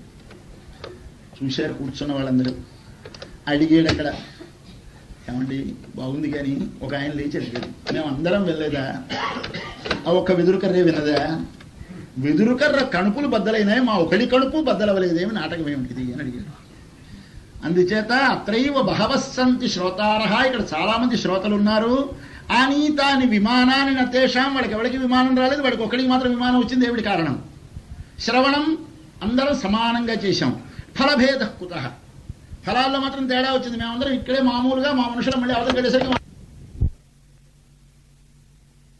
మననము ధ్యానము, శ్రవణము వింటాం మనం. ఏమి చెవికి వినపడుతుంది కనుక శబ్దం వస్తే చెవికి వినపడుతుంది. మనం ఇక్కడ కూర్చొని ఉండగా ఇది వినపడకుండా మరొక శబ్దం వినిపిస్తుంది. సినిమా పాట వస్తున్నప్పుడు మనకి ఇక్కడ ఉండగా మన చెవిలో అది వచ్చి పడుతుంది, ఇది వినపడదు. వీడు ఆనందించిన వాడు పక్కవాడు విన్నావా అని పక్కవాడు అంటే ఏమిటి అంటాడు. వాడు ఇద్దరు సమానంగా ఉంటే వాడు ఏమిటి ఏం కారణం? వాడు చెవికి కళ్ళేది. వాడు కూర్చొని విన్న వాళ్ళలో కొందరు వినరు, కొందరు వింటారు. విన్నవారికి లోపలికి దిగదు, దిగిన వారికి అప్పుడు మననానికి వస్తుంది. మననమునకు వచ్చి దాన్ని భావిస్తాడు. భావిస్తే వెంటనే తనను తాను మరిచిపోతాడు. ఇది తన్మయత్వం అంటే. ఈ తన్మయ స్థితిని పొందినవాడు తప్ప మోక్ష ఫలాన్ని పొందడయ్యా. ఆ స్థితిని పొందినది దానికి ఎంచేత విపరీతమైన బాధలో ఉన్నది, పిశాచత్వాన్ని పొందింది. ఆ పిశాచత్వం ఎలా వదులుతుంది అనేటువంటి తపనతోటి కృష్ణకథ వినాలని ఆతురతో ఉండి మా అన్నగారు ఆయన దుందుకారని ఆయన విన్నాడు. ఆయన వెంటనే మోక్షాన్ని పొందాడు. మనకిప్పుడేం హాయిగా ఉన్నామని మనకుంది, మనకి ఇంకా బాధలు తెలియలేదు కనుక అంత వినక్కలేదు. ఏమిటి తొందర వచ్చింది, వాళ్ళు వినకపోతే పెద్ద ప్రమాదం ఏమిటి, రేపు వింటాం, వెల్లుండి వింటాం, మనం పిశాచమైన తర్వాత వింటాం. కానీ ఆ వేదన కలగాలి, లోపల తపన కలగాలి. వాడికి కానీ శ్రవణం యొక్క పరిపూర్తి ఉండదు. అందుచేత ఎవడికి ఆర్తి ఎక్కువ అవుతుందో, ఎవడికి ఆదరం ఎక్కువ అవుతుందో, ఎవడికి శుశ్రూష ఎక్కువ ఉంటుందో, ఎవడికి అధ్యవసాయం కలుగుతుందో అట్టి వానికి కానీ లోపలికి వెళ్ళేది ధ్యానదశకి రాదు. కనుక అతనికి తన్మయీ భావం కలగడం చేత అతను వెంటనే ఫలమును పొందాడు, మనం పొందలేకపోయినాం అని చెప్పారు. అధుడంచ హతం జ్ఞానం. ఎప్పుడు జ్ఞాపకం పెట్టుకోవాల్సిన మాటలు. జ్ఞానం కలిగింది మనకందరికీ తెలుసును, మనకందరికీ భగవంతుడు అంటే తెలుసును, పూజించాలని తెలుసును. కానీ పొద్దున్న ఒకనాడు చేస్తాం, అయ్యా ఓం నమో భగవతే వాసుదేవాయ అనమన్నాం. తెలియక కాదు, అందరికీ తెలుసు. ఓం నమో భగవతే అన్నాం, ఇవాళ పొద్దున్న అందాం అనుకుంటాం. సాయంకాలం అన్నామండి వాళ్ళ పొద్దున్న అన్నాం, చాలే మర్చిపోతాం, వెంటనే మర్చిపోతాం. కాబట్టి అదృఢంచ హతం జ్ఞానం, తెలిసిన దానిని దృఢముగా మనసు లోపల నిలవకపోతే ఆ జ్ఞానం వ్యర్థం. ప్రమాదేన హతం శృతం, వింటాం, వింటూ పరాగ్గా వింటాం కానీ అందులో ప్రమాదం అంటే పరాకున్నదా నీ వినికిడి వ్యర్థం. సందిగ్ధో హి హతో మంత్ర, మంత్రము చెబుతారయ్యా, ఇదిగో ద్వాదశాక్షరి మంత్రం చాలా గొప్పది, జపం చేయమని. దానిలో సందేహం ఏర్పడుతున్నా, ఏమిటో 12 అక్షరాలు అంటే ఉద్ధరించేస్తుందా అంటే పోయింది మంత్రం. కాబట్టి సందిగ్ధో హి హతో మంత్ర, వ్యగ్రచిత్తో హతో జప, జపం చేయడానికి కూర్చుంటాం మనం అందరం. వెన్నుపూస తిన్నగా నిలబెట్టు, మెడకి తిన్నగా తలకాయ పెట్టు, తిన్నగా నిలబెట్టు, అలా 2 నేత్రములు 3 ముడిచిన దానిని ఇట్లా కనుబొమ్మల మధ్యలోకి చూడు, అట్లా చూస్తూ జపం చేయి. ఓం నమో భగవతే వాసుదేవ, ఓం నమో భగవతే అను అన్నప్పుడు ఇతరమైన విషయంలో నీ లోపలికి ఆలోచనకి రాకుండా చేయి అని చెబుతాడు గురువు గారు. చేస్తాను, జపం సాగుతూనే ఉంటుంది. లోపలికి బజార్లో ఉన్న వస్తువులు వచ్చేస్తాయి, ఏ ఊరో నుంచి వస్తుంది, ఇవన్నీ లోపలికి దిగిపోతాయి. ఏమైపోయింది ఇప్పుడు మనకి? జపం సాగుతోంది, జపం మానలేదు, అక్షరాలు నోటంటే తిరుగుతున్నాయి. కానీ వ్యగ్రచిత్తో హతో జప, లోపల కాని మనసు కాని మరి ఒక దాని మీదకి పరిగెత్తిందా ఈ జపం వ్యర్థమైపోతుంది.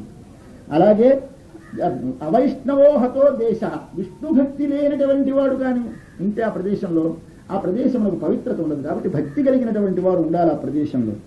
అలాగే హతం శ్రాద్ధం అపాత్రకం, మన తల్లిదండ్రులకి మనం శ్రాద్ధం చేస్తూ ఉంటాం, ఏదో పొత్తలు ఇవ్వడమో మరొకటి ఇవ్వడమో చేస్తాం.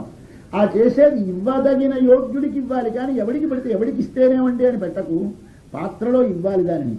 అలాగే హతం అశ్రోత్రియ దానం, వేదాధ్యయనము చేసి తిన్న తిండికి వాడి చదువు వల్ల జ్ఞానము వలన శరీరములో ఉన్నటువంటి ఆహారము జీర్ణమయ్యేటువంటి యోగ్యత కలిగినటువంటి విద్యాభ్యాసము చేసి దాని వలన జీర్ణము చేసుకునే వాడికి పెట్టేవా, ఆ దానము యోగ్యమైన దానం అవుతుంది, లేకపోతే వ్యర్థమవుతుంది.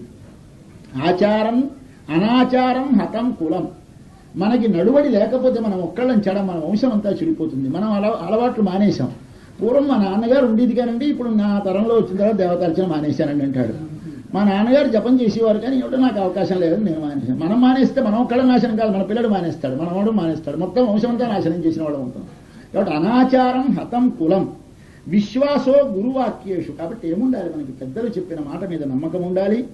అయ్యో నేను ఈ జన్మెత్తేనే, ఇంత మంచి శరీరం వచ్చింది, ఇంత మంచి బుద్ధి వచ్చింది, వాక్కు వచ్చింది, మనసు వచ్చింది, ఇంద్రియములు వచ్చాయి, అయ్యో దీనికి తగిన ఫలము నేను ఏమి చేస్తున్నాను? డబ్బు సంపాదించడం, తిండి తినడం, పిల్లల్ని కట్టడం, నిద్రపోవడం, ఈ 4 పనులే కదా మనం చేస్తున్నవి.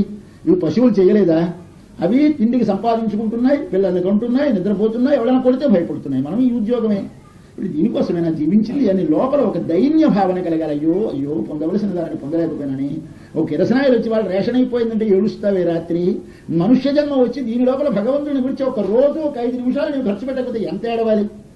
కాబట్టి దైన్యము లేకుండా అయ్యో నేను పొందవలసిన దానిని పొందలేదనే భావన కలగకపోతే వాడి జన్మ వ్యర్థం. అందుచేత మనమందరము ఆ విధమైనటువంటి శ్రద్ధతోటి పనులు చేయాలి అని 7 రాత్రులు విన్న తరువాత వారికి అందరికీ చెప్పారు. దీనిని ఎప్పుడైనా ఏకాదశి నాడు కానీ పౌర్ణమి నాడు కానీ సమాప్తి అయ్యేలాగా ప్రారంభించు. ఏకాదశి నాడు సమాప్తం అయ్యేలా కానీ పౌర్ణమి నాడు సమాప్తం అయ్యేలా కానీ ప్రారంభించి 7 రోజులు ఈ వ్రతం చేసి 7 రోజులు కానీ భాగవతం విన్నట్లయితే నీకు పూర్తవుతుంది అని ఆనాడు పెద్దలందరూ చెప్పగా ఆ గోకర్ణుడికి మోక్షమును కలిగించారు. ఇది మనకి కలియుగం ప్రారంభమైన తర్వాత 30వ సంవత్సరంలో జరిగిన కథ. ఆ కలియుగారంభంలో 30వ సంవత్సరంలో ఇలా జరిగిందయ్యా అని సనత్ కుమారుల వారు నారదుడికి చెబుతున్నారు. కాబట్టి నీవు ఆ బృందావన తీరంలో పడి ఉన్నటువంటి భక్తికి మళ్ళీ ఆ జ్ఞాన వైరాగ్యాలు బాగా బలసి మళ్ళీ లేచి అవి కూడా బాగుండాలంటే నువ్వు ఇదిగో భాగవత సప్తాహం అక్కడ చేయించమన్నారు. సరే అన్నాడు ఈయన పట్టుకుని బయలుదేరాడు. తిన్నగా వచ్చేసాడు. వచ్చేసి ఈ భాగవత పూజ ప్రారంభించాడు. మొట్టమొదటి ఏమిటి చేయాలట? ఈ మాట చెప్పాలట. మొట్టమొదటి నిలబడి ఇందాక మనం అక్కడ పూజ చేశామే, అప్పుడు ఈ శ్లోకం చెప్పించలేదు తమందరి చేత. ఇది మనం అనాలట. ఏమని? సంసార సాగరే మగ్నం దీనం మాం కరుణానిధే కర్మమోహ గృహీతాంగం మా ముద్ధర భవార్ణవాత్. తండ్రి, ఈ సంసారం అనే సముద్రంలో పడి ఉన్నాను. సంసార సాగరములో ఉన్నటువంటి నన్ను కర్మం అనేటటువంటి గ్రహము ఆవేశించింది. వాడికి పిశాచం పట్టింది, మనకు పిశాచం పట్టింది. మనకు పట్టినటువంటిది కర్మం అనేటువంటి మోహం అనే గ్రహము పట్టింది. అది నన్ను ఆవేశించింది కనుక నన్ను దీనిలోంచి వెలుపలికి తీయని ప్రార్థించి భాగవతానికి పూజ చేసి తర్వాత చేతిలో కొబ్బరికాయ పట్టు వెడి నమస్కారము చేసి మనస్సు నిశ్చలంగా ఉండి భాగవతమును పూజ చేసి కృష్ణునికి పూజ చేసి ఆరతిచ్చి అప్పుడు ఈ కథ ప్రారంభించాలి అని చెబితే ఆ విధముగానే చేసి ఆయన నారదుల వారు ప్రారంభింపచేశారు. అక్కడ ప్రారంభించగానే అక్కడికి వెంటనే 16 ఏళ్ల వయస్సు కలిగినటువంటి శుకుల వారు వచ్చేశారు. బృందావన తీరంలో నారదుల వారు సప్తాహం సంకల్పిస్తే చెప్పేవాడు శుకుడు. ఇప్పుడు ఇక్కడ కూడా చెబుతున్నవాడు అప్పలాచార్యులు కాదు. భాగవతం ఎవరు చెప్పినా వారి శుక, వారి ప్రక్కన ఎవరు కూర్చుంటారో వారు పరీక్షిత్తు. కాబట్టి ఆ పరీక్షిత్తు వింటున్నాడు. ఎదురుగా కూర్చుని వీరే మీరందరూ పరీక్షిత్తులనే భావన, కానీ మనము కాదు. చెప్పేవాడు వీడు కాదు, ఆ శుక మహర్షి చెప్తాడు. లేకపోతే అదృష్టం వాడి అనుగ్రహం లేకపోతే కలగదు. కాబట్టి శుకుల వారు వచ్చారట. వచ్చే కథ ప్రారంభించారు. ఆయన చెప్పారు ప్రారంభంలో నిగమ కల్పతరోర్గళితం ఫలం. అయా వినండి భాగవతం. ఏమయ్యా భాగవతం అంటే ఏమనుకున్నారండి? అది ఒక పండు. ఎక్కడ పండింది ఈ పండు? వేదములనే కల్పవృక్షముల చిట్ట చివరి కొమ్మను పండిన పండిది. వేదములనే కల్పవృక్షములకు చిట్ట చివరి కొమ్మలంటే ఉపనిషత్తులు. ఉపనిషత్తులలో చిట్ట చివరి ఉన్నది రసాలమనగా తీయ మామిడి పండు. తీయని మామిడి పండు అంటే పరబ్రహ్మము, రసస్వరూపమైన ఆనంద స్వరూపమైన పరమాత్మ ఉపనిషత్తులను పడేటువంటి వేదముల యొక్క చిట్ట చివరి కొమ్మన పండిన పండు. ఆ పండు వ్యాసుల వారి వలన తన తండ్రి గారి వలన తెలుసుకుని శుక మహర్షి తాను అనుభవించాడు. చిలక కొట్టిన పండు కింద పడితే ఎట్లా రుచిగా ఉంటుందో అలాగే శుకం అంటే చిలుక, శుకం అంటే మన వ్యాసమహర్షి కుమారుడైనటువంటి శుకుల వారు. ఆయన చెబుతున్నాడు ఈ భాగవతం కాబట్టి నిగమ కల్పతరోహ గళితం ఫలం శుకముఖాత్. చిలక కొడితే మీరు ఎక్కక్కర్లేదు, కోసుకోక్కర్లేదు, మీరు శ్రమపడక్కర్లేదు, కిందకి జారి పడ్డది పండు. అంటే మనమేమి శ్రమపడి వాళ్ళ కొత్తగా ఎవరి చేత చెప్పించకలేదు. శుకుల వారు ఆనాడు పరీక్షిత్తుకి చెప్పారు, ఆనాడు నారదుల వారి సప్తాహంలో చెప్పారు. దానిని ఇవాళ మనం వింటున్నాం. ఇది పిబత. మామూలు పండు అయితే తినాలి, దాని లోపల తొక్క పారీయడం, టెంక పారీయడం, గింజ పారీయడం ఉంటుంది. దీనిలో పారీయవలసినది తీసివేయవలసిన అంతా రసమే. కాబట్టి దీనిని ఏమి చేయాలి? పిబత. భాగవతం అనే పండును త్రాగండి. ఈ భాగవతం అనే పండు తినే పండు కాదు, పీల్చుకునే పండు కాదు, త్రాగే పండు. అంటే దీని లోపల ఏముంటుంది? రసం ఉంటుంది. రసం అంటే ఏమి? కృష్ణ భగవానుడు ఆనంద స్వరూపుడు. అంటే ఆనంద స్వరూపుడైనటువంటిది. రసం అనే మాట ఎక్కడొచ్చినా జ్ఞాపకం ఏమిటి అంటే చవి చూస్తే తెలిసేది తప్ప వింటే తెలిసేది కాదు, చూస్తే తెలిసేది కాదు. ఒక తీపి తెలియాలి మీకు.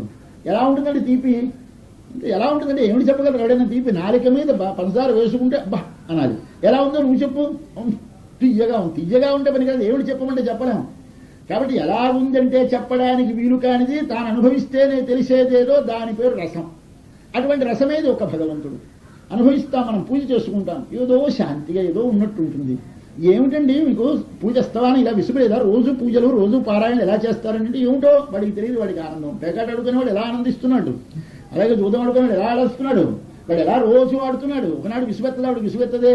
ఎందుకెత్తదు? దానిలో రసం వాడికి ఉంది. అంటే వాడు అనుభవిస్తే తెలిసే రసం ఏదో వాడికి ఉంది. ఆ రసం ఏమి చేస్తుందంటే తర్వాత వాడిని చెడుదారిలో ప్రవర్తింపజేస్తుంది, వాడిని పాడు చేస్తుంది. ఇది నిన్నేమి చేస్తుంది? నిన్ను సన్మార్గంలో ప్రవర్తింపజేస్తుంది, మీదకి తీసుకెడుతుంది. కాబట్టి సత్ఫలమునిచ్చేటువంటి మంచి రసం ఇది కనుక అటువంటి సుఖముఖాదమృతద్రవ సంయుతం పిబత భాగవతం రసం. ఎన్నాళ్ళు తాగాలండి ఇది? లోకంలో మందంటే మరొకటంటే ఏదో గంట 2 గంటలో ఒకసారి తాగుతాం. ఇదన్నాడు ఆలయం. ఈ శరీరము ఎప్పుడు లయమైపోతుందో అంతదాకా అలా కృష్ణకథ వింటూ ఉండడమే. ఎన్నాళ్ళు ఇన్నాళ్ళు అన్నాళ్ళు లేదు, ఎన్నాళ్ళు లేడు. భోజనం ఎన్నాళ్ళు చేస్తున్నావు? నిన్నను తిన్నా ఇవాళ మానడం లేదు, ఈ పూట తిని రాత్రి మానడం లేదు. రాత్రి తింటే తిన్న తర్వాత ఏమైపోయింది? లోపలికి వెళ్ళిపోయి కేవలం మలమైపోతుందని మనకందరికీ తెలుసును. మర్నాడు పొద్దున హేయముగా ఏవగించుకునేటువంటి పదార్థముగా మారేటువంటి భోజనాన్ని ఇవాళ పొద్దున తిని, మధ్యాహ్నం తిని, రాత్రి తిని, మళ్లీ రేపు పొద్దున తింటున్నానికి చూసి కలగలేదు. కానీ కృష్ణకథ వింటే మాత్రం నిన్నడు విన్నామండి భాగవతం ఈ సంవత్సరం అక్కర్లేదంటాడు, నిన్నను విన్నానండి రామాయణం ఇవాళ అక్కర్లేదంటాడు. వీడికి ఏమిటి తెలిసింది రామాయణం, వీడికి ఏమి తెలిసింది భాగవతం. కాబట్టి ఆలయం ముహురహో. మళ్ళీ మళ్ళీ వినండి అని చివర 2 మాటలు వేశారు శుకుల వారు. అయ్యా రసికాహ భువి భావుకాహ. ఇది వినడానికి రసికులు భావుకులు కావాలి. రండి. రసికులు అంటే ఏమిటి? రుచి తెలిసిన వాడు. మంచి గులాబ్ జామ్ తయారు చేయించి మంచి స్వీట్ పట్టుకెళ్ళారు, వాడి దగ్గర పెడతారు. వాడు నాకు స్వీట్ గిట్టదు సార్ అంటే, వాడి స్వీట్ గిట్టదుట. అంటే వాడు సేవరీ తింటాట కానీ స్వీట్ తినట్టవాడు. వాడి దగ్గర పట్టుకెళ్తే తీసేసి పక్క వాడికి ఇచ్చేస్తాడు ఆ ప్లేటు. ఏమిరా అంటే వాడి పాపం రుచి తెలియని వాడు. కాబట్టి రుచి తెలియని వాడు రాకండి భాగవతానికి. మనస్సు లోపల అనుభవించగలిగిన వాడు అండి. రసికాహ. తినేశాడు. ఎలాగోలా మన మీద మొహమాటం చేత పెట్టాం కదా, బాగుండదని ఆ డిష్ తినేశాడు. బాగుందన్నాడు, బాగులేదన్నాడు, అలా పోతాడు తినేసి.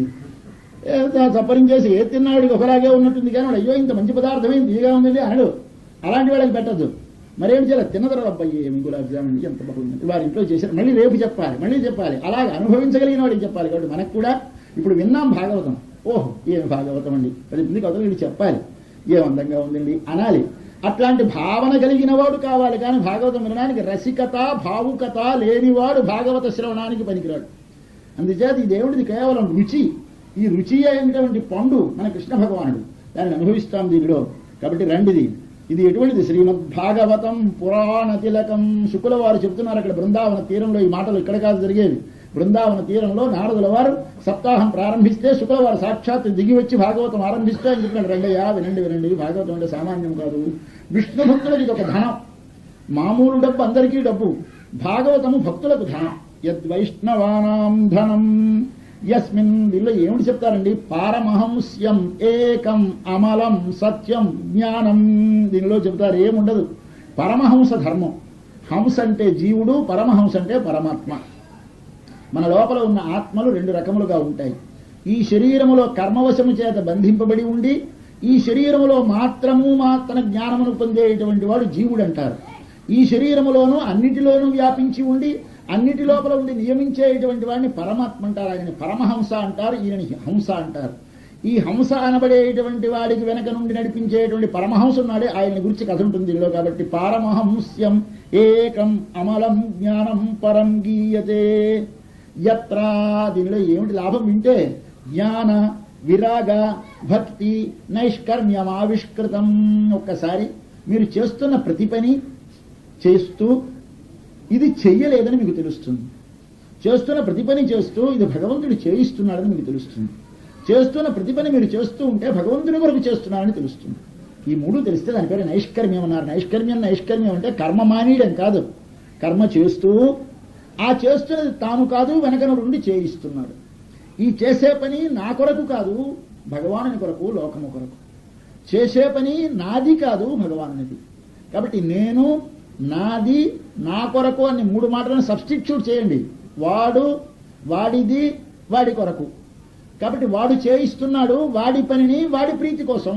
ఈ 3 మాటలు మాట్లాడితే మనం అందరం జ్ఞానులమే. సంసారాలు మానియక్కర్లేదు, మనం చేసి పనులు మానియక్కర్లేదు. ఈ విధముగా చేసిన వాడు నిష్కర్మ, వాడు నైష్కర్మ్యం. అటువంటి నైష్కర్మ్యం కలగడానికి ఏముండాలి? జ్ఞానము భక్తి వైరాగ్యము ముందు ఉండాలి. జ్ఞానం అంటే చేసేవాడెవడో, చేసే పని ఎవడిదో, విశ్వమంతా ఎవడి చేత నడపబడుతోందో, ఎవడు విశ్వంలో ఉన్నాడో, ఎవడి చేత ధరింపబడుతోందో ఇదంతా తెలియాలి. దీని పేరు జ్ఞానము. వైరాగ్యము దానికంటే ఇతరమైనవన్నీ తనవనుకోవడం మానివేయటం, ఇది వైరాగ్యము. దాని తర్వాత భక్తి, ఆ ధరించేవాడు, నియమించేవాడు, పోషించేవాడు, నడిపించేవాడు యందు ప్రేమ. కాబట్టి ఈ 3 నీకు కలిగితే జ్ఞానము భక్తి వైరాగ్యము కలిగినట్టు లెక్క గనక ఈ జ్ఞానభక్తి వైరాగ్యములతో కూడినటువంటి నైష్కర్మ్యం అంటే నీ జీవితంలో నీవు నడిచేటటువంటి నడువడిని నీకు మరల దాని వలన ఫలము వచ్చి అంటకుండా నీ కర్మ నిన్ను మోక్షములకు తీసుకుని పోయేటువంటి కర్మ ఏదో దాన్ని నైష్కర్మ్యం అంటారు. అటువంటి నైష్కర్మ్యం ఈ భాగవతం చదివితే వస్తుందయా. కాబట్టి యస్మిన్ జ్ఞాన విరాగ భక్తి సవితం నైష్కర్మ్యమావిష్కృతం.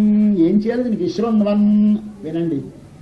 చదవలేరు వినండి, చదవగలరు విపఠన్, చదవండి. చదవడం వినడం కూడా కాదు, విచారణ పరహ. ఒక మాట దాని గురించి ఆలోచించండి, వదిలేకండి వినేసి. ఓహో ఇంత భాగవతం, ఇలా ఇంత సృష్టి, దీనికి సృష్టికర్త ఫలాని వాట, ఆయనతో సృష్టింపబడుతోందిట, సృష్టికి ముందంతా ఒకటేనట, ఇన్ని నామరూపములతో వచ్చిందట. దీని గురించి ఒకసారి ఆలోచించండి. చూసినప్పుడు ప్రతి వస్తువుని చూసలా వదిలేయకండి పాసివ్గా. చూసినటువంటి చెట్టు లోపల చెట్టులో ఇన్ని రంగురంగులకు పూలు వచ్చాయి, ఇన్ని రకాల నక్షత్రాలు ఉన్నాయి, ఇంత విశాలమైన భూమి ఉంది, ఇన్ని రకములైనటువంటి మనుషులను సృష్టించి ఒక ముఖము పోలిక లేకుండా సృష్టించాడే సర్వేశ్వరుడు. ఎవడిది? నేనా మరొకడా? దీని గురించి విచారణ చేయండి. ఆ చేసినవాడు కృష్ణ భగవానుడు ఒక్కసారి స్మరించండి. ఓహో తండ్రి, ఏమి వివిధ విచిత్రమైనటువంటి సృష్టి చేయగలవాడవయ్యా, ఎంత శక్తిమంతుడివయ్యా, ఎంత బలశాలివయ్యా, ఒకసారి వారిని ధ్యానం చేయండి అయ్యా. ఇంతకంటే జీవితానికి సార్థకమే ఉంది. కాబట్టి శృణ్వన్ ప్రపఠన్ విచారణపరః భక్త్యా విముచ్యేన్నరః.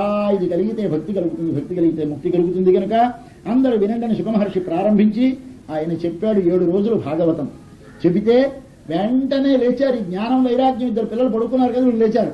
అక్కడ త్రికం, 3 డాన్స్ చేయడం ప్రారంభించారు. భక్తి వారితో పాటు జ్ఞాన వైరాగ్యాలు లేచి ఆడుతున్నాయి, వాసుదేవ సంకీర్తనం చేస్తున్నాయి, స్వామి కృష్ణ కథ చెబుతూ ఉంటే జ్ఞాన వైరాగ్యములు భక్తిలో కలిసి నృత్యం చేశాయి. ఆశ్చర్యపడిపోయినారు. ఈ విధముగా కృష్ణ వినిర్గమం అయిన తర్వాత, కృష్ణుడు వెళ్ళిపోయిన తరువాత మొదటి 30 సంవత్సరాలకి వెనక చెప్పిన సప్తాహం జరిగింది. తర్వాత 200 సంవత్సరములకు ఈ సప్తాహం జరిగింది. ఇది అయిపోయిన తర్వాత మరొక 30 సంవత్సరములు జరిగేసరికి పరీక్షిత్ వారి యొక్క చిలిపి పని వలన ఒక శాపం వచ్చింది. మనము చేసే పనులు మనకి తెలియక ఆవేశంలో చేస్తాం, దాని ఫలితాన్ని అనుభవించాలని వచ్చేసరికి ఏడుస్తాం. అది మనకి ఉన్నటువంటి చెడు లక్షణం. ఒక ఆయన ఒక ఋషి తపస్సు చేసుకుంటూ ఉంటే చూసి ఈ పరీక్షిత్ మహారాజు వేటకెళ్ళి దాహం వేస్తే నీళ్లు కావలసి ఒక ఆశ్రమానికి వెళితే అక్కడ ఋషి కూర్చొని తపస్సు చేస్తూ ఉంటే ఆయన అలా కనులు మూసుకొని ఒళ్ళు తెలియకుండా అట్లా కూర్చుంటే మంచినీళ్ళు అడిగాడు. రాజుగారు అహంకారం, మంచినీళ్ళు ఇవ్వలేదు. ఆయన ఈ లోకంలో లేడు, ధ్యానంలో ఉన్నాడు.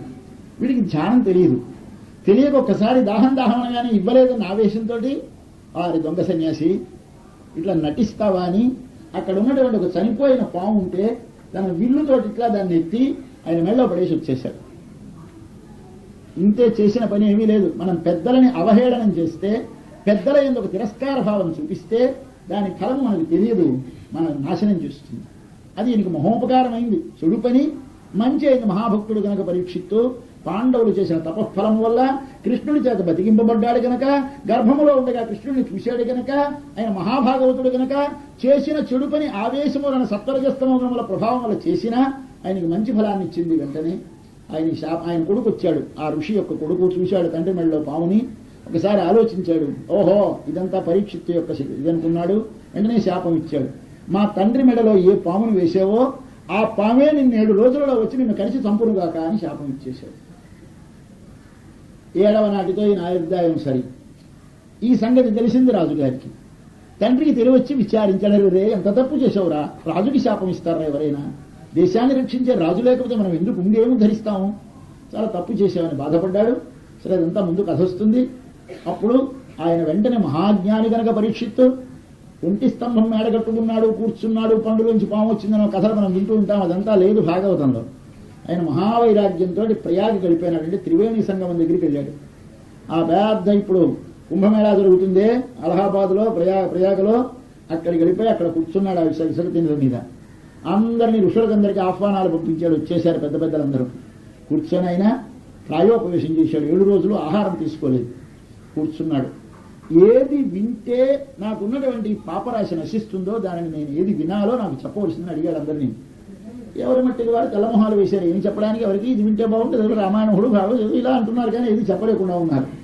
ఇంతలో ఆయన మహాభక్తుడు కనుక, మహాజ్ఞాని కనుక, కృష్ణానుగ్రహ పాత్రుడు కనుక వెంటనే సుఖమహర్షి దిగి వచ్చాడు అక్కడికి. 16 ఏళ్ల వయస్సు ఆయన మంచి యవ్వనములో ఉన్నాడు, దిగంబరుడు, లోకం ఎరుగనివాడు. ఆయన వెళ్ళిపోతూ ఉంటే ఆ తండ్రి గారు భాగవతం చెప్పారు. వ్యాసమహర్షి ఆయనకి బద్రికాశ్రమంలో సరస్వతీ నది తీర్థంలో భాగవతం విన్నాడు. ఏకసంథాగ్రాహి. వెంటనే 18,000 గ్రంథాన్ని గ్రహించేశాడు. 18,000 గ్రంథాన్ని లోకంలో ప్రచారం చేయడానికి బయలుదేరి వచ్చాడు. సంతతము భగవద్ దర్శనములో ఉండి విశ్వమంతా పరమాత్మాత్మకంగా దర్శనం చేస్తూ, పరమాత్మ కంటే వేరైన వస్తువే లేకుండా దర్శనం చేస్తూ వస్తూ ఉంటే తండ్రి వెనకాల వస్తూ, అయ్యో కొడుకు వెళ్ళిపోతున్నాడు, 16 ఏళ్ల వయసులో ఉన్న కొడుకు తనని వదిలేసి వెళ్ళిపోతున్నాడని సుఖా పుత్రా అని కేకలేస్తూ ఉంటే చెట్లన్నీ ఓయ్ ఓయ్ ఓయ్ అని పలుకుతున్నాయి సమాధానంగా. ఏమి ఈయన అన్నిటిలోనూ ఉన్నాడు. ఈయన ఒక చోట లేడు, ఈ శరీరంలో లేడు. నడిచి వెళుతున్న శరీరం ఒకటే శుకుడని పేరు కలది కాదు. చెట్టులోనున్న భగవంతుడి లోపల తాను ఉండడం చేత భగవంతుడు ఎందెందులో ఉంటే అందందులో అల్లా తాను ఉన్నాడు కనుక శుక అని పేరు పెట్టి పిలిస్తే లోపల ఉన్న భగవంతుడు కలిగినటువంటి సర్వవస్తుజాతము పలికింది ఒక్కసారి. ఓహో, ఏంటి ఆశ్చర్యం పడ్డాడు తండ్రి.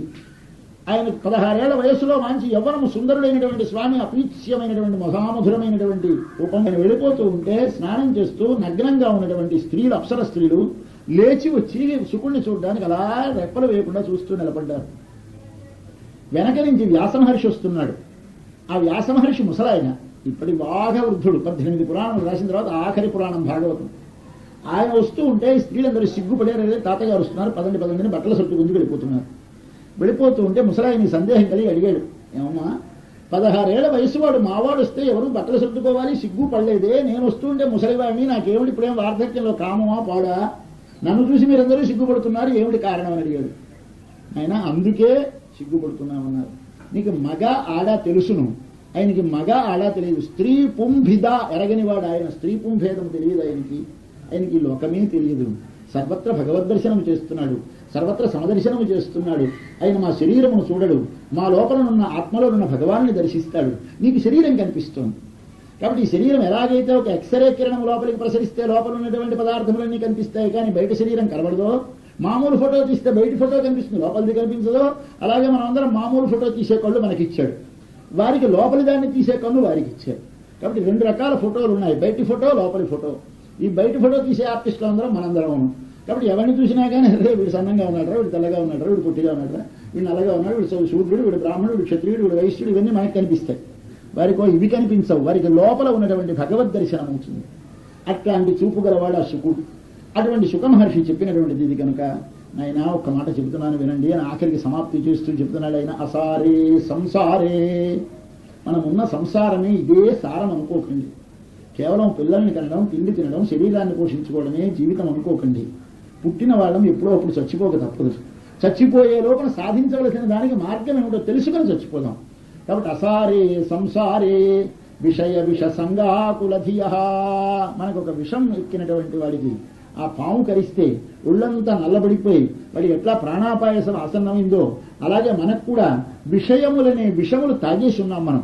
విషయములంటే చూచే రూపం, అందమైన వస్తువును చూడగానే అలా నిలబడిపోతాం. ఓ అమ్మాయి కనిపిస్తే అలా ఉండిపోతాడు వాడు. ఒకటి ఏదైనా పాట వినిపిస్తే పాడుపాట అలా పెట్టేస్తాడు చెడి. తినకూడని వస్తువు ఏదైనా తింటూ ఉంటే మళ్ళీ తిందాం ఇదే రుచి. ఈ విషయములంటారు వీటిని. కంటికి రూపము, చెవికి శబ్దము, ముక్కుకి వాసన, నాలుకకు రుచి, చర్మమునకు స్పర్శ. ఈ 5ంటికి విషయములని పేరు. మనసుకి ఊహలు. ఈ 6 విషయములు మనల్ని బాధిస్తున్నాయి. ఇవి ఎట్లాంటివి? విషం లాంటివిగా. కానీ ఒకటే తేడా, విషయములో యా ఎక్కువ ఉంది, విషములో యా లేదు. విషయ విష రెండు ఒకటే. మనం అనుభవించేవన్నీ విషయములా విషములా అంటే విషములే. కానీ యా ఎక్కువ ఉన్న విషయం. అంటే యా ఎక్కువ ఉంటే ఏమిటి లాభం అండి అంటే తాగిన వానినే చంపుతుంది, లోపలికి వెళితేనే చంపుతుంది విషం. తరిస్తే చాలు చంపుతుంది విషయం, అంతే తేడా. ఒక దాని గురించి అందమైన అమ్మాయిని గురించి ఆలోచిస్తూ కూర్చుంటే వినాశనం అయిపోతాడు. రోజు సినిమా సినిమా సినిమా అనుకుంటూ ఉంటే పాడైపోతాం. రోజు తినాలి తినాలి తినాలి అనుకుంటే చెడిపోతాం. తినక్కర్లేదు, తిని పాడైపోవడం కాదు, తినకుండానే పాడైపోతాం స్మరిస్తూ ఉంటే. కాబట్టి విషము తిన్నవారిని త్రాగిన వారిని చంపుతుంది, విషయములు తలంచిన వారిని చూచిన వారిని కూడా చంపుతుంది. కనుక విషము కంటే విషయము గొప్పదటువంటిది. మీరందరూ తాగున్నారు కనుక విషయ విషసంగాకులధియ. ఏం చేయమన్నావు స్వామి? నిజమే విషపానం చేశాము, దీనికి మందేమిటి? క్షణార్థం, ఒక అరక్షణం మీ టైంలో నాకు స్పేర్ చేస్తారా? ఏమి చేయమంటావు? ఎందుకోసం? నా కోసం కాదు, క్షేమార్థం. మీ క్షేమం మీరు ఆలోచించుకోండి. ఒక కరక్షణం రోజులో ఏమిటి చేయమన్నావయ్యా? పిబత సుఖగాథాతుల సుధాం. ఏమక్కర్లేదు, రోజు ఒక్క అరగంట భాగవతం చదువుకోండి. అందుకని ఏమక్కర్లేదు. క్షణార్థం క్షేమార్థం పిబత సుఖగాథాతుల సుధాం. కిమర్థం వ్యర్థం భో వ్రజత కుపథే కుత్సిత కథే. ఎందుకయ్యా తప్పుదారిలో పడి నడిచిపోతున్నారు? చెడు ప్రసంగాలు, మనం మాట్లాడే మాటలలో ఎన్ని మాటలు మనకు ఉపయోగించే మాటలు మాట్లాడుతున్నాం. ఒక మాట ఆలోచించుకొని మాట్లాడండి. ఈ మాట నేను మాట్లాడినందులో నాకు ఏమిటి లాభం? లాభం ఏమి ఉండదు. రోడ్డు మీద చెడిపోతూ ఎవరిదో ఒక చెడు మనకి తెలిస్తే అవతల వాడికి చెప్పేసేదాకా మనం నిద్రపట్టక విన్నావా అని వాడిని పలకరిస్తాం. ఏమిటి ఈ మాట వాడికి చెప్పేయడానికి? ఏమిటి వాడు ఏదో ఒకటి వ్యభిచారం చేశాడో, వాడు దొంగతనం చేశాడో, ఏదో బ్లాక్ మార్కెట్, ఇది వాడికి చెప్పేయాలి. ఏమిటి వీడికి లాభం? చెప్పేందుకు లాభం లేదు, కానీ చెప్పకుండా ఉండలేడు. కాబట్టి ఇదేమిటి? కుత్సిత కథ. ఈ కుత్సితమైనటువంటి ప్రసంగములతో జీవితాన్ని పాడు చేసుకోకలేయా. వ్యర్థంభో వ్రజత కుపథే కుత్సిత కథే. అయితే రోజు అరగంట వింటే చాలండి. ఓహ్ చాలయ్యా, వింటేనే ఏమిటి నమ్మకం? పరీక్షిత్ సాక్షి. విన్నాడు 7 రోజులు పరీక్షిత్. వింటే ఏమైపోయినాడు? యత్ శ్రవణగత ముక్త్యుక్తి కథనే. 7 రోజులు వినేసరికి విమానం వచ్చి ముక్తి కొడుతున్నాడండి. కాబట్టి మీరు రోజు ఒక అరగంట మీ టైంను కాస్త స్పేర్ చేసి మీకోసమని మీరు భాగవత కథను వినండి అని ప్రార్థించి శుక్రవారం సమాప్తి చేశారయ్యా. కాబట్టి 3 సార్లు జరిగింది ఇది. ఒక సప్తాహం మన కలియుగ ప్రారంభంలో జరిగింది, ఒక సప్తాహం మరి 200 ఏళ్ళకి జరిగింది, మరొక సప్తాహం మరి 30 ఏళ్ళకి జరిగింది. దానికి పరీక్షిత్తుకి శుకుడు చెప్పిన సప్తాహం అది. ఆ సప్తాహ కథ ఇప్పుడు మనం వినబోతున్నాం అని ఇప్పటికి మన ప్రస్తుతానికి వచ్చాం. ఈ విధముగా భాగవతం యొక్క వైభవం ఏమి అంటే, భాగవత వైభవము మన లోపల ఉన్నటువంటి రజోగుణ తమో గుణాలను తగ్గిస్తుంది. బురద నీరు ఏట్లో వస్తే ఆ బురద నీటికి ఇందుపుకాయ అరగతీసి పెడతాం. ఆ ఇందుపుకాయ అరగతీసి పెడితే ఏం చేస్తుంది? అది బురదని విరిచేసి అడుక్కి బురదను పంపించేసి మీదకి వాటి నుంచి స్వచ్ఛమైన నీటిగా తేలుస్తుందో, అలాగే మన ప్రతివారి శరీరములలో రజస్సు తమస్సు అని ఉంటాయి రెండు. ఈ రజస్సు తమస్సు అనేవి ఏమిటి చేస్తాయంటే, రజస్సు అంటే దుమ్ము, తమస్సు అంటే ముద్ద. ఈ తమస్సు అనేటువంటిది మంచి బంకమన్ను లాంటి మన్ను ఉంటుంది, పైన చిన్న చిన్న చిన్న కణాలు ఉంటాయి. ఈ కణాలకి రజస్సు అని పేరు, ఆ ముద్ద లాంటి దానికి తమస్సు అని పేరు. ఇవి రెండు మన లోపల ఉన్నాయి. అవి ఉండడంతో ఏమవుతుంది? నీటి లోపల ఉన్న వస్తువు బయటకు కనిపించదు. మన లోపల ఉన్నాడు భగవంతుడు, వాడు కనపడకుండా అడ్డేస్తోంది మన లోపల ఉన్నటువంటి రజస్సు తమస్సు. ఇది విరగాలి, సత్వగుణము మంచి తేట నీరు బయటికి రావాలి. అప్పుడు వస్తే ప్రతివారికి శాంతి ఆనందమే, ఏమిటో తెలియని సుఖంగా ఉంటాం. ఆ సుఖము లభించడానికి దీనిని బయటికి తెచ్చుకుంది ఏం చేయాలండి? భాగవతం వినండి. వింటే మన శరీరంలో ఇక్కడ ఉండగానే మనకు ఒక శాంతి సుఖము లభిస్తుంది. మనం ఎక్కడికో వెళ్ళలేం, తపస్సులు చేయలేము, యోగములు చేయలేము, ధ్యానములు చేయలేము, తమ ఏమి చేయలేము. కనుక భాగవతం విందామని 7 రోజులు భాగవతం ఆనాడు పరీక్షిత్తు విన్నాడు. శుకుల వారు చెప్పారు. మళ్ళీ ఈనాడు మనం ఇక్కడ దిమిలిలో ఈ విద్యాలయం మహత్తరమైనటువంటి ఇది ఒక పవిత్రమైన క్షేత్రం. దీనిలో ఏమి శక్తి ఉందో తెలియదు. ఈ క్షేత్రానికి వెనక బ్రహ్మయజ్ఞం జరిగిందిట, మళ్ళీ ఇప్పుడు భాగవత మహాయజ్ఞం జరుగుతోంది, నారాయణ మహాక్రతువు జరుగుతోంది. అంటే ఎంత పవిత్రమైన ప్రదేశమో ఇది. ఇక్కడ ఉన్నంతసేపు మన లోపల ఇతర భావనలు రాకుండా మనం 7 రోజులు అంటే 3 ఏళ్ళు 21 రోజు మనం ఈ భాగవతాన్ని విందాం.